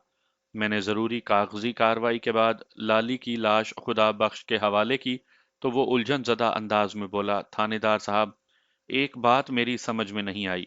कौन सी बात खुदा बख्श? मैंने सवालिया नज़र से उसे देखा। मुझे पता चला है कि आपने मुश्ताक जट के लड़के अनवर जट को लाली के कत्ल के इल्जाम में गिरफ्तार करके थाने में बंद कर रखा है। तुम्हें बिल्कुल ठीक पता चला है खुदा बख्श, मैंने कहा। फिर उसे गठड़ी की तफसील भी सुना दी। जनाब, लेकिन ये कैसे हो सकता है? खुदा बख्श की आंखों में उलझन तैरने लगी। क्या कैसे हो सकता है? मैं पूछे बिना न रह सका।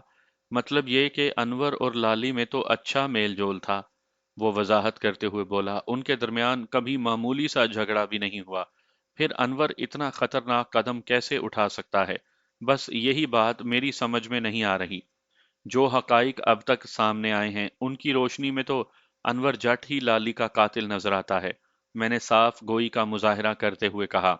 हालांकि अभी तक उसने अपनी जबान से इस जुर्म का इकरार नहीं किया, लेकिन शाम तक दूध का दूध और पानी का पानी अलग हो जाएगा। अभी इस केस की एक कड़ी गुमशुदा है। मुझे कभी उम्मीद है कि आज का सूरज गरूब होने से पहले मैं उस कड़ी को हासिल करने में कामयाब हो जाऊंगा। उसके बाद ही इस केस के बारे में कोई हतमी बात कर सकूंगा। आप एक तजर्बाकार थानेदार हैं सरकार, वो गहरी संजीदगी से बोला। अपने काम को आप ज्यादा बेहतर समझते हैं। मेरी बस आपसे एक ही दरखास्त है जनाब। कैसी दरखास्त? मैंने सवालिया नजर से खुदा बख्श की तरफ देखा। वो गुलूगीर आवाज में बोला, थानेदार साहब, میرا جوان جہان بیٹا اس دنیا سے چلا گیا ہے۔ میری دلی خواہش ہے کہ لالی کا قاتل جلد از جلد کیفر کردار کو پہنچے، لیکن میں یہ نہیں چاہتا کہ کسی بے گناہ کے ساتھ زیادتی ہو۔ تمہارا اشارہ انور جٹ کی طرف ہے؟ جی، آپ سمجھدار ہیں، وہ اسبات میں سر ہلاتے ہوئے بولا۔ خدا بخش، تمہیں فکر مند ہونے کی ضرورت نہیں، میں نے تسلی بھرے انداز میں کہا۔ میں تمہاری دلی کیفیت کو بخوبی سمجھتا ہوں۔ تم صرف اپنے بیٹے کی تدفین کی طرف دھیان دو، مجھ پر بھروسہ رکھو، میں انصاف کے تقاضے پورے کرنا جانتا ہوں۔ اس نے میرا شکریہ ادا کیا اور رخصت ہو گیا۔ اسی سپہر حوالدار جمن شاہ راہ والی سے لوٹ آیا۔ اس کی واپسی کامیاب رہی تھی۔ وہ ٹھگنے قد کے اس آدمی بوٹے کو اپنے ساتھ لے آیا تھا جس کی ہمیں تلاش تھی۔ بوٹے کے دوست شیر فروش دلدار کو ابھی تک میں نے رہا نہیں کیا تھا۔ بوٹا کمزور اعصاب کا مالک ثابت ہوا۔ جب اس نے 2.5-3 من کے دلدار کو حوالات کے ٹھنڈے ٹھار فرش پر پڑے دیکھا تو اس کی ہمت جواب دے گئی، لہٰذا اس کی زبان کھلوانے کے لیے مجھے زیادہ محنت نہیں کرنا پڑی۔ بوٹے نے جو بیان دیا اس میں سے غیر ضروری باتوں کو حذف کر کے میں خلاصہ آپ کی خدمت میں پیش کرتا ہوں۔ دلدار شیر فروش نے چترول کے بعد کسی قسم کی غلط بیانی سے کام نہیں لیا تھا۔ وہ واقعی اس راز سے واقف نہیں تھا کہ بوٹا 2-3 دن کے لیے اس کے پاس رہنے کیوں آیا تھا، اور اگر آیا بھی تھا تو ایک ہی رات کے بعد اگلی صبح وہ چپ چاپ کہاں غائب ہو گیا۔ دلدار کی زبانی مجھے یہ پتا چل چکا تھا کہ بوٹا چھوٹے موٹے جرائم کا ارتکاب کرتا رہتا تھا۔ بوٹے نے بتایا کہ ان دنوں وہ مویشیوں کی چوری پر کمر بستہ تھا۔ وہ دلدار کے پاس گکھڑ منڈی اس لیے رہنے کے لیے آیا تھا کہ قلعہ دیدار سنگھ اور اس کے گرد و نواح کے باڑوں پر ہاتھ صاف کر سکے۔ اب یہ اس کی بد نصیبی کہ اس نے اپنے کام کا آغاز خدا بخش کے باڑے سے کیا اور پہلا قدم ہی ایسا الٹا پڑا کہ اسے فی الفور وہاں سے غائب ہونا پڑا۔ آخر تم پر ایسی کون سی قیامت ٹوٹ پڑی تھی کہ اگلی صبح تم اپنے میزبان کو بتائے بغیر ہی غائب ہو گئے؟ میں نے سخت لہجے میں استفسار کیا۔ جناب، میں نے اس وقت باڑے کا رخ کیا جب دلدار خراٹے دار نیند کے مزے لے رہا تھا۔ وہ ندامت آمیز لہجے میں بولا، رات کے اس پہر قلعہ دیدار سنگھ کے لوگ اپنے اپنے گھروں میں گہری نیند سو رہے تھے۔ پروگرام کے مطابق میں باڑے کی دیوار پھلانگ کر اندر داخل ہوا اور باڑے کے اندر نصف درجن سے زیادہ جانوروں کو دیکھ کر مجھے بے پناہ خوشی کا احساس ہوا۔ میں نے احتیاط کے تقاضوں کو مد نظر رکھتے ہوئے جانوروں کو باڑے سے باہر لانے سے پہلے باڑے کے کمرے میں جھانکنا ضروری سمجھا تاکہ یہ اطمینان کر سکوں کہ باڑے کا مالک سو رہا ہے یا جاگ رہا ہے۔ لیکن وہ بولتے بولتے تھما تو میں نے سوال کیا، لیکن کیا؟ تھانے دار صاحب، ابھی میں کمرے میں چند قدم دور ہی تھا کہ میں نے اندر سے ایک لمبے تڑنگے آدمی کو باہر نکلتے دیکھا۔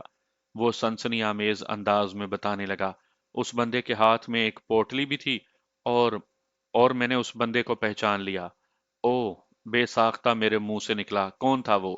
جناب، یہ ٹھیک ہے کہ اس وقت باڑے میں گھپ اندھیرا تھا، لیکن میری آنکھیں دھوکہ نہیں کھا سکتیں۔ وہ سرسراتی ہوئی آواز میں بولا، وہ ملنگی کے سوا اور کوئی ہو ہی نہیں سکتا تھا۔ ملنگی؟ میں نے زیر لب دہرایا، پھر اپنے سامنے کھڑے ٹھگنے بوٹے سے لمبو ملنگی کے بارے میں استفسار کیا۔ یہ ملنگی کون ہے؟ ذرا اس کا حدود اربا بھی تو بتاؤ۔ جناب، ملنگی ایک خطرناک ڈاکو ہے، وہ جھرجھری لیتے ہوئے بولا۔ چند سال پہلے وہ جیل چلا گیا تھا۔ میں نے واضح طور پر محسوس کیا کہ ملنگی کے ذکر پر بوٹا خاصا سراسیما دکھائی دینے لگا تھا۔ ایک فوری خیال کے تحت میں نے اس سے پوچھا، بوٹے، کیا ملنگی نے بھی تمہیں باڑے میں دیکھ لیا تھا؟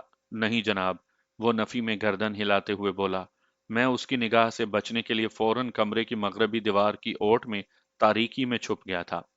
ملنگی نے باڑے کی مشرقی دیوار پھلانگی اور میری نظروں سے اوجھل ہو گیا۔ ایک لمحے کے لیے مجھے شک ہوا کہ بوٹا مجھے چکر دینے کی کوشش میں ہے۔ وہ اپنی گردن بچانے کے لیے کسی ملنگی ڈاکو کا کردار تخلیق کر سکتا تھا۔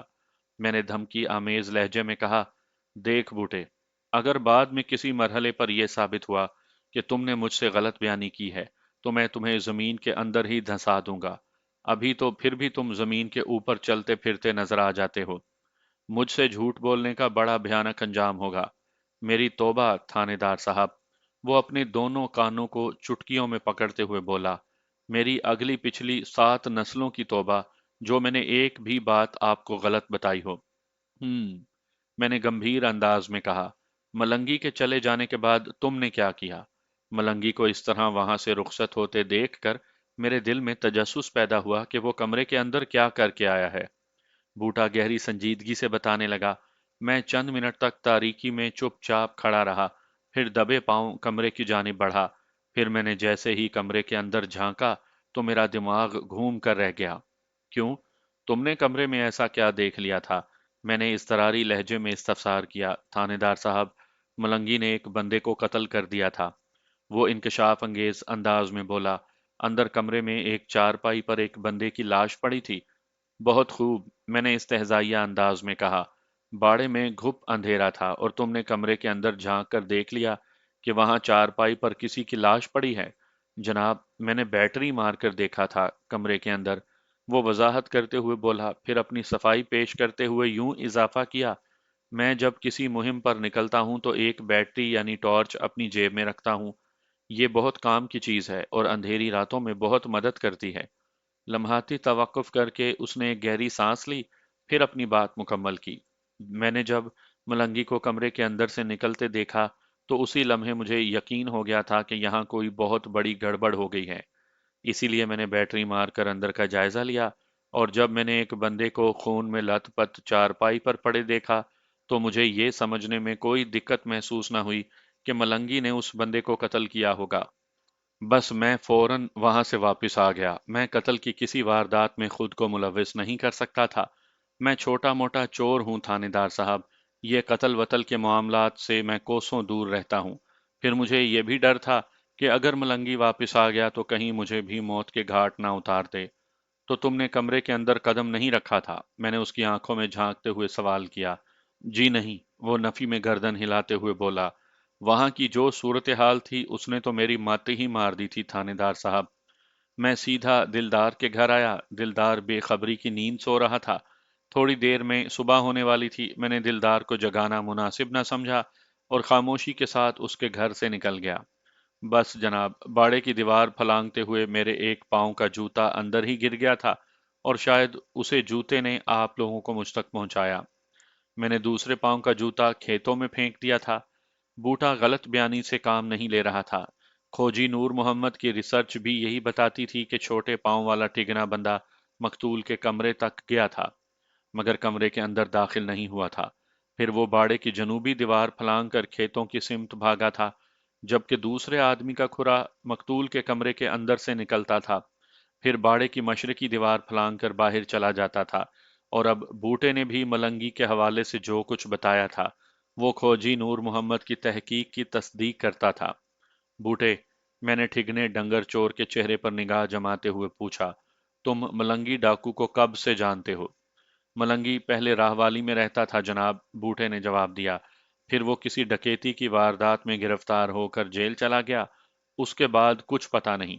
मैंने उस रात जब मलंगी को मकतूल के कमरे से निकलते देखा तो मुझे हैरत का शदीद झटका लगा कि वो वहां क्या कर रहा था। ठीक है, मैंने ठहरे हुए लहजे में कहा। वो मिन्नत रेज लहजे में बोला, लाली के कत्ल से मेरा दूर का भी वास्ता नहीं सरकार। आप मुझे जाने की इजाजत दे दें तो आपकी मेहरबानी होगी। बूटे, तुम्हें जाने की बहुत जल्दी है और मुझे लाली के कातिल तक पहुंचने की, मैंने सोच में डूबे हुए लहजे में कहा। और जब तक मेरा मकसद पूरा नहीं हो जाता तुम मेरे मेहमान रहोगे, बल्कि दिलदार के मेहमान रहोगे। बस वो उस वक्त जहां कयाम पजीर है तुम्हें भी वहीं पर वक्त गुजारना होगा। उसके चेहरे का रंग उड़ गया। वो अपने दोस्त दिलदार शीर फरोश को हवालात के नंगे फर्श पर कसम पुरसी की हालत में देख चुका था। उसने मेरे सामने दोनों हाथ जोड़ते हुए इल्तिजा की, थानेदार साहब, आप यकीन करें मैं बेकसूर हूं। मैंने यकीन कर लिया कि तुम इस केस में बेकसूर हो, मैंने बड़ी रसान से कहा, लेकिन इसका यह मतलब नहीं कि कोई हाजी नमाजी और परहेजगार हो। इस बात में किसी शक व शुबे की गुंजाइश नहीं कि तुम मवेशी चोर हो। बस यही सोचकर हवालात की हवा खा लो कि मैंने तुम्हें मवेशी चुराते हुए रंगे हाथों गिरफ्तार कर लिया है। वो उम्मीद भरी नजरों से मुझे तकने लगा। मैंने किसी रियायत से काम नहीं लिया और एक कांस्टेबल को बुलाकर बूटे को उसके जिगरी यार दिलदार के पास पहुंचा दिया। बूटे के बयान के मुताबिक लाली को मलंगी ने मौत के घाट उतारा था, ताहम उसने कत्ल की यह वारदात अपनी आंखों से होते नहीं देखी थी। लेकिन सवाल ये पैदा होता था कि मलंगी की लाली से क्या दुश्मनी थी। मुझे इस थाने में तैनात हुए ज्यादा अरसा नहीं हुआ था, लिहाजा मैं मलंगी के बारे में ज्यादा नहीं जानता था। मैंने फौरी तौर पर एक कांस्टेबल को भेजकर मकतूल के बाप खुदा बख्श को थाने बुलाने का फैसला किया, लेकिन अगले ही लम्हे मैंने अपने इस फैसले को बदल दिया। ये ठीक है कि मलंगी के हवाले से खुदा बख्श से पूछताछ बहुत ज़रूरी थी, लेकिन आज दिन में मैंने उसके जवान बेटे की लाश उसके हवाले की थी और शाम होने वाली थी। यकीनन खुदा बख्श लाली की तदफीन से फारिग हुआ होगा।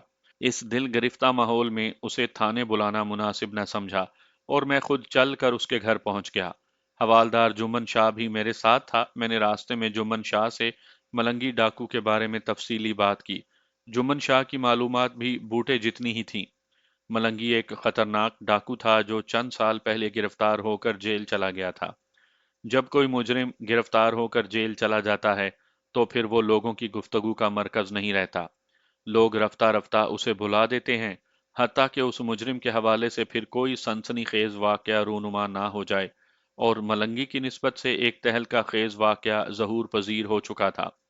जब हम मकतूल के घर पहुंचे तो अंधेरा फैलना शुरू हो गया था। मैं खुदा बख्श को लेकर एक अलग थलग जगह पर बैठ गया। चंद लम्हात तक मैं उसकी दिलजोई करता रहा, फिर अपने मकसद की तरफ आते हुए कहा, खुदा बख्श, आज दिन में जब तुम मेरे पास थाने आए थे तो मैंने तुम्हें बताया था कि इस केस की एक कड़ी अभी बाकी है जो शाम तक मेरे हाथ लग जाएगी। याद है ना? जी, आपने ऐसी बात की थी। वो एक बोझल सांस खारिज करते हुए बोला, मैं तुम्हारी ज़हनी कैफ़ियत को अच्छी तरह समझ रहा हूँ खुदा बख्श। मैंने हमदर्दी भरे लहजे में कहा, अगर इस वक्त तुमसे मिलना ज़रूरी ना होता तो मैं कभी यहाँ ना आता। कोई बात नहीं थानेदार साहब, वो मजरूह लहजे में बोला, आप तो कानूनी तकाज़ों के सामने मजबूर हैं और जाहिर है ये सब कोशिश आप लाली के कातिल तक पहुंचने के लिए ही कर रहे हैं। बेशक, मैंने दो टोक अंदाज में कहा, मैं इस केस की आखिरी कड़ी तक पहुंचने में कामयाब हो गया हूं। तुम्हारे बेटे का कातिल मुझसे दूर नहीं, लेकिन तुम्हारे ताउन के बगैर मैं उस पर हाथ नहीं डाल सकता। आप हुक्म करें थानेदार साहब। वो सवालिया नजरों से मुझे तकने लगा। जैसा कि मैंने तुम्हें बताया था कि लाली को जिस बहीमाना अंदाज में मौत के घाट उतारा है, वो किसी ऐसे शख्स ही का काम हो सकता है जो अपने दिल में लाली के लिए बेपनाह नफरत रखता हो। मैंने उसके चेहरे के तासुरात का जायजा लेते हुए कहा, और मैं उस बंदे तक पहुंच गया हूं। कौन है वो बदबख्त? उसने दुखी लहजे में इस्तफसार किया। मलंगी, मैंने सनसनाते हुए अंदाज में कहा। मलंगी? वो हैरत और खौफ के मिले जुले तासुरात के साथ बोला, मगर वो तो जेल चला गया था। लेकिन वकुआ की रात मलंगी को लाली वाले कमरे से निकलते देखा गया था। मैंने एक एक लफ्ज पर जोर दिया। उसके हाथ में एक पोटली भी थी। ओह! वो तशवीश भरे अंदाज में मुझे देखने लगा। अब तुम मुझे बताओ कि मलंगी की लाली से क्या दुश्मनी थी? मैंने ठहरे हुए लहजे में सवाल किया। दुश्मनी कोई नहीं थी मलिक साहब, वो उलझन ज़दा लहजे में बोला। बस लाली की बहादुरी की वजह से वो डकैती की एक वारदात में नाकामयाब रहा था और गिरफ्तार हो गया था। ये बात तुमने मुझे पहले क्यों नहीं बताई? मैंने तेज लहजे में पूछा। मेरा तो मलंगी की तरफ ध्यान ही नहीं गया था सरकार। वो लजाजत आमेज अंदाज में बोला, ये तो 3 साल पहले का वाकया है। लाली एक शादी में गया हुआ था और मलंगी ने शादी वाले घर में डकैती की कोशिश की थी। लेकिन लाली ने अपनी जान पर खेल कर ना सिर्फ ये कि डकैती की वारदात को नाकाम बना दिया था, बल्कि उसने मलंगी को इस तरह काबू कर लिया था कि फिर वो हिल न सका और लोगों के जमा हो जाने पर मलंगी को पकड़कर पुलिस के हवाले कर दिया गया था। बाद अज़ां मलंगी अदालत से सजा पाकर जेल चला गया था और तुम मुतमईन हो गए कि मुजरिम गया जेल।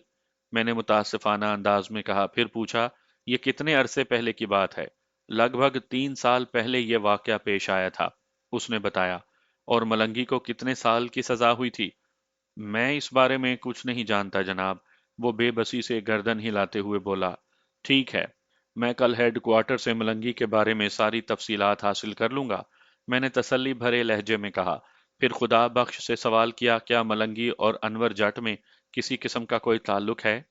मैंने अनवर जाट के घर में से लकड़ी की एक अलमारी के पीछे से जो गठड़ी बरामद की थी, उसमें अनवर जाट का लिबास और खून आलूद आलाए कत्ल यानी वो खतरनाक खंजर मौजूद था। लेकिन अनवर जाट का इसरार था कि वो गठड़ी के बारे में कुछ भी नहीं जानता, कि वो लकड़ी की मज़कूरा अलमारी के पीछे कैसे पहुंची।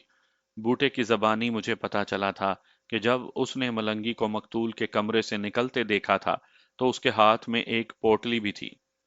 गालिब इम्कान यही था कि ये वही पोटली होगी जो मैंने अनवर जाट के घर के अंदर से बरामद की थी। यहाँ पर ये अहम सवाल उठता था कि मलंगी ने लाली को कत्ल करने के बाद वो पोटली अनवर जाट के घर में कैसे पहुंचाई और क्यों? नहीं जी, ऐसा कोई ताल्लुक मेरे इल्म में तो नहीं। वो नफी में गर्दन हिलाते हुए बोला। अनवर जट तो एक सीधा साधा इंसान है, उसका मलंगी जैसे मुजरिम से क्या वास्ता। मैं मजीद थोड़ी देर खुदा बख्श के साथ बैठकर थाने आ गया। सबसे पहले मैंने बूटे को अपने कमरे में बुलाया और अनवर जाट के घर से बरामद होने वाली गठड़ी उसे दिखाते हुए पूछा, क्या तुमने वकुआ की रात मलंगी के हाथ में यही पोटली देखी थी? उसने बगौर गठड़ी का जायजा लेने के बाद मुतजब्जब अंदाज में कहा, थानेदार साहब, हक सच की बात तो ये है कि अब मैं पूरे दावे के साथ ये नहीं कह सकता कि ये वही पोटली है। वैसे वो ऐसी ही पोटली थी। बूटा ठीक ही कह रहा था। मैंने उसे वापस हवालात में भेजकर अनवर जट को अपने पास बुला लिया। वो खासा मुजमहिल और खोया खोया सा था। मैंने उसे अपने सामने बैठने के लिए कहा और इससे पहले कि मैं उससे कोई सवाल करता वो फरियादी लहजे में बोला, थानेदार साहब, लाली के कत्ल से मेरा कोई ताल्लुक नहीं, आपको मेरी बात का यकीन कर लेना चाहिए। यकीन कर लिया, मैंने उसकी आंखों में देखते हुए कहा। और बोलो। वो बेयकीनी से मुझे देखते हुए मुतजब्जब लहजे में बोला, तो आपको मेरी बेगुनाही का यकीन आ गया है? कहा है ना, यकीन आ गया है। और बोलो।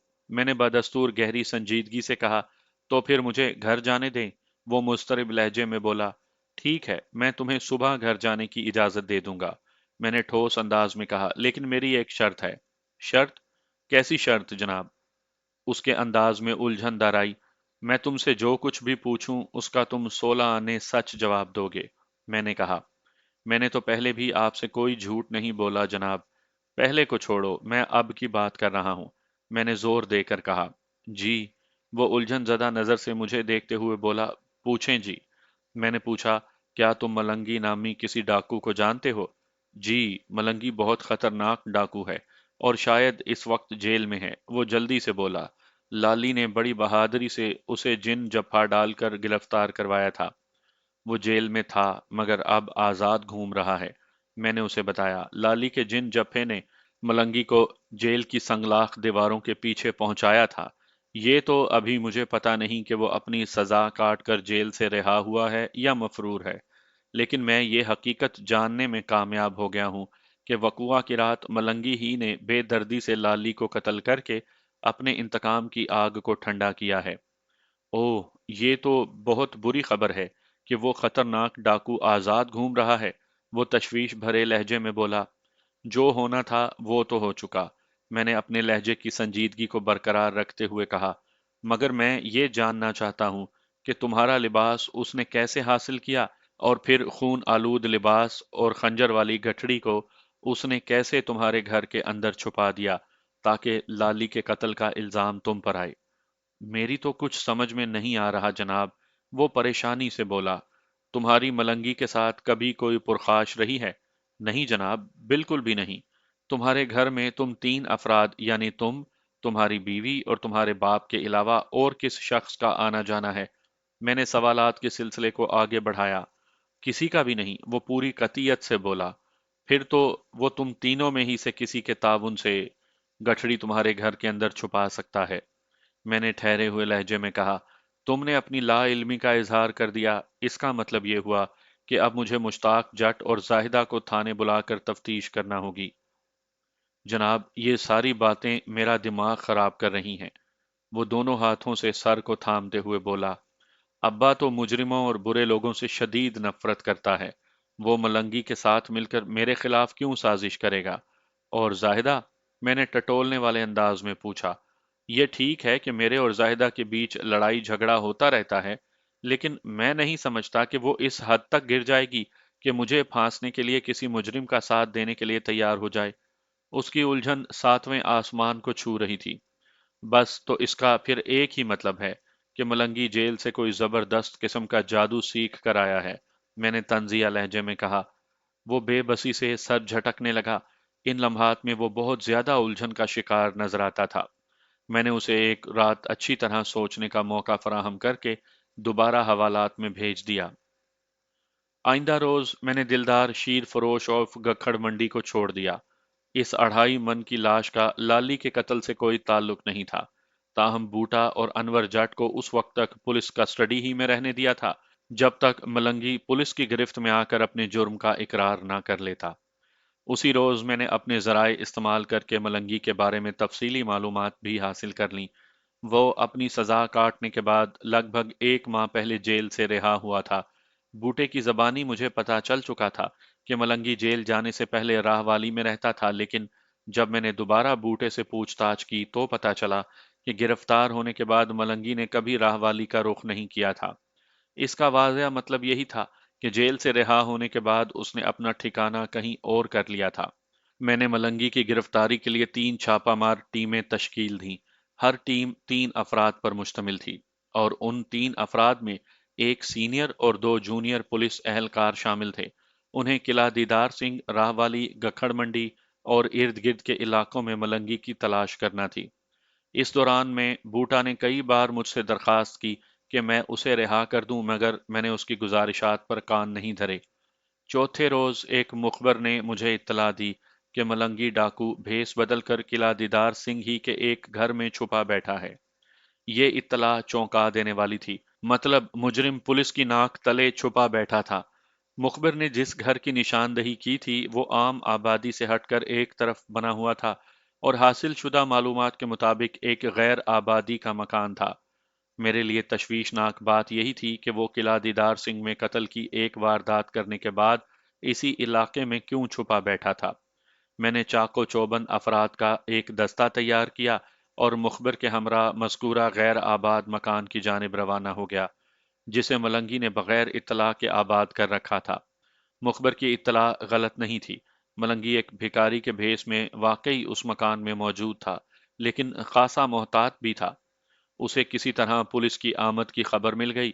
हम अभी उस मकान से चंद गज के फासले पर ही थे कि उसने मकान के अकबी हिस्से से फरार होने की कोशिश की। मेरी उकाबी निगाह ने उसे देख लिया और मैंने ललकार कर कहा, मलंगी रुक जाओ। मेरी ललकार का उस पर कोई असर न हुआ। मैंने एक बार फिर उसे धमकी दी, मलंगी तुम्हारा खेल खत्म हो चुका, रुक जाओ वरना गोली चला दूंगा। यूं महसूस होता था उसकी समात कहीं रुखसत हो गई हो। वो अंधाधुंध भागता चला जा रहा था। रोड क्रॉस करने के बाद उसने रेलवे लाइन की जानिब दौड़ लगा दी। उस रेलवे ट्रैक के आगे खेतों का एक लामतनाही सिलसिला फैला हुआ था, जिनमें चावल की तैयार फसल खड़ी थी। अगर वो खेतों के अंदर घुस जाता तो हमारी नजरों से ओझल हो जाता। मेरे मुस्तैद जवान अभी उसके ताकुब में थे। मैंने एक हवाई फायर किया, उसके साथ ही बाआवाज़ बुलंद कहा, मलंगी रुक जाओ वरना अगली गोली तुम्हारी पीठ में पेवस्त होगी। मेरी ये धमकी भी बेकार गई। उसी लम्हे रेलवे ट्रैक पर ट्रेन नमूदार हुई। मेरे जहन में खतरे की घंटी बज उठी। ट्रेन अच्छी खासी रफ्तार के साथ आ रही थी। मलंगी और रेलवे लाइन में बहुत कम फासला रह गया था। मैं अगर चाहता तो एक गोली मारकर मलंगी को ठंडा कर सकता था, लेकिन मैं उसे जिंदा गिरफ्तार करना चाहता था। मैंने उसका सीना खोलकर बहुत से अहम राज उगलवाना थे। हर गुजरते लम्हे के साथ ट्रेन और मलंगी के दरमियान फासला कम होता जा रहा था। मलंगी की रफ्तार से उसका अज़म झलकता था। मेरे मोहतात अंदाजे के मुताबिक वो ट्रेन गुजरने से पहले रेलवे लाइन को अबूर करने का फैसला कर चुका था। मुमकिन है रेलवे ट्रैक की दूसरी जानिब उसने अपने फरार का कोई बंदोबस्त कर रखा हो। मैं किसी भी कीमत पर उसे हाथ से जाने नहीं देना चाहता था। मैंने पक्के इरादे के साथ मलंगी की टांगों का निशाना लेकर पै दर पै 2 फायर किए। उसकी रफ्तार में लम्हाती तातुल पैदा हुआ, लेकिन वो रुका नहीं। हल्की लंगड़ाहट के साथ उसने दौड़ना जारी रखा। ये बात वो अच्छी तरह जानता था कि अब पुलिस के हत्थे चढ़ने का मतलब है अपने डेथ वारंट पर दस्तखत करना। फिर वही हुआ जिसका खदशा मेरे जहन के एक कोने में मौजूद था। मलंगी ने आओ देखा ना ताओ। वो लंगड़ाहट आमेज दौड़ के साथ ट्रेन के फ्रंट से रेलवे लाइन अबूर कर गया। एक लम्हे के लिए मैं समझा कि वो गया हाथ से। ट्रेन की वजह से हम सबको चंद सेकंड के लिए रुकना पड़ा। जब ट्रेन गुजर गई तो मैंने पटड़ी की दूसरी जानिब निगाह दौड़ाई। मलंगी मुझे दूर दूर तक कहीं नजर न आया। उसी लम्हे एक कांस्टेबल ने चीख से मुशाबा आवाज में कहा, मलिक साहब, मलंगी उधर पड़ा है। किधर? मैंने बेसाख्ता पूछा। कांस्टेबल ने एक सिमत इशारा किया तो मलंगी मेरी निगाह में भी आ गया। वो रेलवे लाइन से थोड़े फासले पर झाड़ियों में फंसा तड़प रहा था। यकीनन वो गुजरती हुई ट्रेन की लपेट में आ गया था। अगर मैंने टांगों पर गोली मारकर उसे जख्मी ना किया होता तो वो बाहिफाजत पटड़ी अबूर कर चुका होता।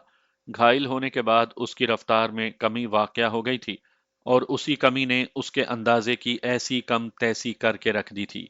वो ट्रेन का धक्का खाने के बाद बुरी तरह जख्मी होकर उधर झाड़ियों में जा गिरा था। अगर वो ट्रेन की मुकम्मल जद में आ जाता तो फिर उसका कीमा बन गया होता। मैं लपक कर उसके करीब पहुंचा। उसकी हालत बहुत बुरी थी। वो अपने ही खून में लथपथ नजर आ रहा था। उसके बदन को हल्के हल्के झटके लग रहे थे। वो मुझे चंद लम्हों का मेहमान दिखाई दिया। अगरचे मुझे उसके बचने की कोई उम्मीद नहीं थी, ताहम मैंने फिर भी तहकमाना अंदाज में एक कांस्टेबल से कहा, एक तांगे का फौरी बंदोबस्त किया जाए, इसे अस्पताल ले जाना होगा। फिर मैं मलंगी की जानिब मुतवज्जा हो गया और ठहरे हुए लहजे में उससे पूछा, लाली को तुम्ही ने कत्ल किया है ना? जी। वो शिकस्ता लहजे में इकबाल जुर्म करते हुए बोला, उस कमीने की वजह से मैं जेल चला गया था। मैं उसे कैसे छोड़ देता? लाली के कत्ल में अनवर जट को फंसाने का क्या सबब था? मैंने मलंगी से एक निहायत ही अहम सवाल किया। वो वो बदजात जाहिदा के साथ बहुत मार पीट करता था। मुझे इस बात का बहुत दुख था। जाहिदा से तुम्हारा क्या ताल्लुक? मैंने चौंके हुए लहजे में इस्तफसार किया। जाहिदा जाहिदा। मलंगी ने एक हिचकी ली और साकित हो गया। मलंगी ने अपनी जिंदगी की आखिरी सांसों में जिस तरह जाहिदा को याद किया था, उससे सारी कहानी मेरी समझ में आ गई और ये बात भी वाज़िया हो गई कि अनवर जट का लिबास किस तरह खून आलूद हुआ होगा और फिर कैसे खंजर समेत एक पोटली में बंद होकर अनवर जट के घर में लकड़ी की अलमारी के पीछे पहुंचा होगा। इस काम में यकीनन जाहिदा ने मलंगी का साथ दिया होगा। ये जान लेने के बाद कि मलंगी और जाहिदा में कोई संजीदा ताल्लुक था और उन दोनों ने मिली भगत से ऐसा मंसूबा बनाया था जिसमें मलंगी का इंतकाम भी पूरा हो जाता और जाहिदा की अनवर जट से भी जान छूट जाती। गोया मुस्तकबिल में दोनों एक साथ जिंदगी गुजारने का इरादा रखते थे। मलंगी ने अपनी जिंदगी के आखिरी लम्हात में जो सनसनीखेज इंकशाफ किया था, उसने सारी सूरत हाल वाजिया कर दी थी और उन्हीं हकाइक की रोशनी में मैंने जायदा को गिरफ्तार करके थाने लाने का हुक्म जारी कर दिया। वो जब मेरे सामने आकर खड़ी हुई तो थर थर कांप रही थी। किला दीदार सिंह एक छोटा सा गांव था और मलंगी को पेश आने वाले हालात वहां के हर रिहायशी के इल्म में आ चुके थे। लिहाजा जाहिदा अपने अंजाम के खौफ से मरी जा रही थी। उससे इकबाल जुर्म करवाने में मुझे कोई मेहनत नहीं करना पड़ी। क्यों किया तुमने ये सब? मैंने गरजदार आवाज में पूछा। मैं मलंगी को पसंद करती थी, वो भर्राई हुई आवाज में बोली। मुझे बहादुर मर्द बहुत अच्छे लगते हैं। मलंगी ने मुझसे वादा किया था कि मुझसे शादी के बाद वो जुर्म की दुनिया को खैरबाद कह देगा। उसने मेरा रिश्ता मांगा था लेकिन मेरे घर वालों ने साफ मना कर दिया। फिर मलंगी जेल चला गया। मैं कई साल तक उसका इंतजार करती रही और फिर घर वालों ने जबरदस्ती अनवर जट के साथ मेरी शादी कर दी।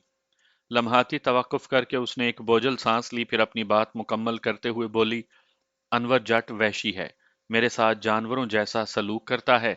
इसीलिए जब मलंगी दोबारा मुझसे मिला तो मैंने उसके साथ जाने का फैसला कर लिया। हमने बहुत सोच समझ कर मंसूबा बनाया था। अनवर जट लाली के कत्ल में फांसी चढ़ जाता और मलंगी का इंतकाम पूरा हो जाता। बस हम इस बात का इंतजार कर रहे थे कि आप अनवर जट को जेल भेजें, लेकिन सब कुछ खत्म हो गया। बात के इख्तिताम पर उसके लबों से एक सिसकारी सी जुदा हुई।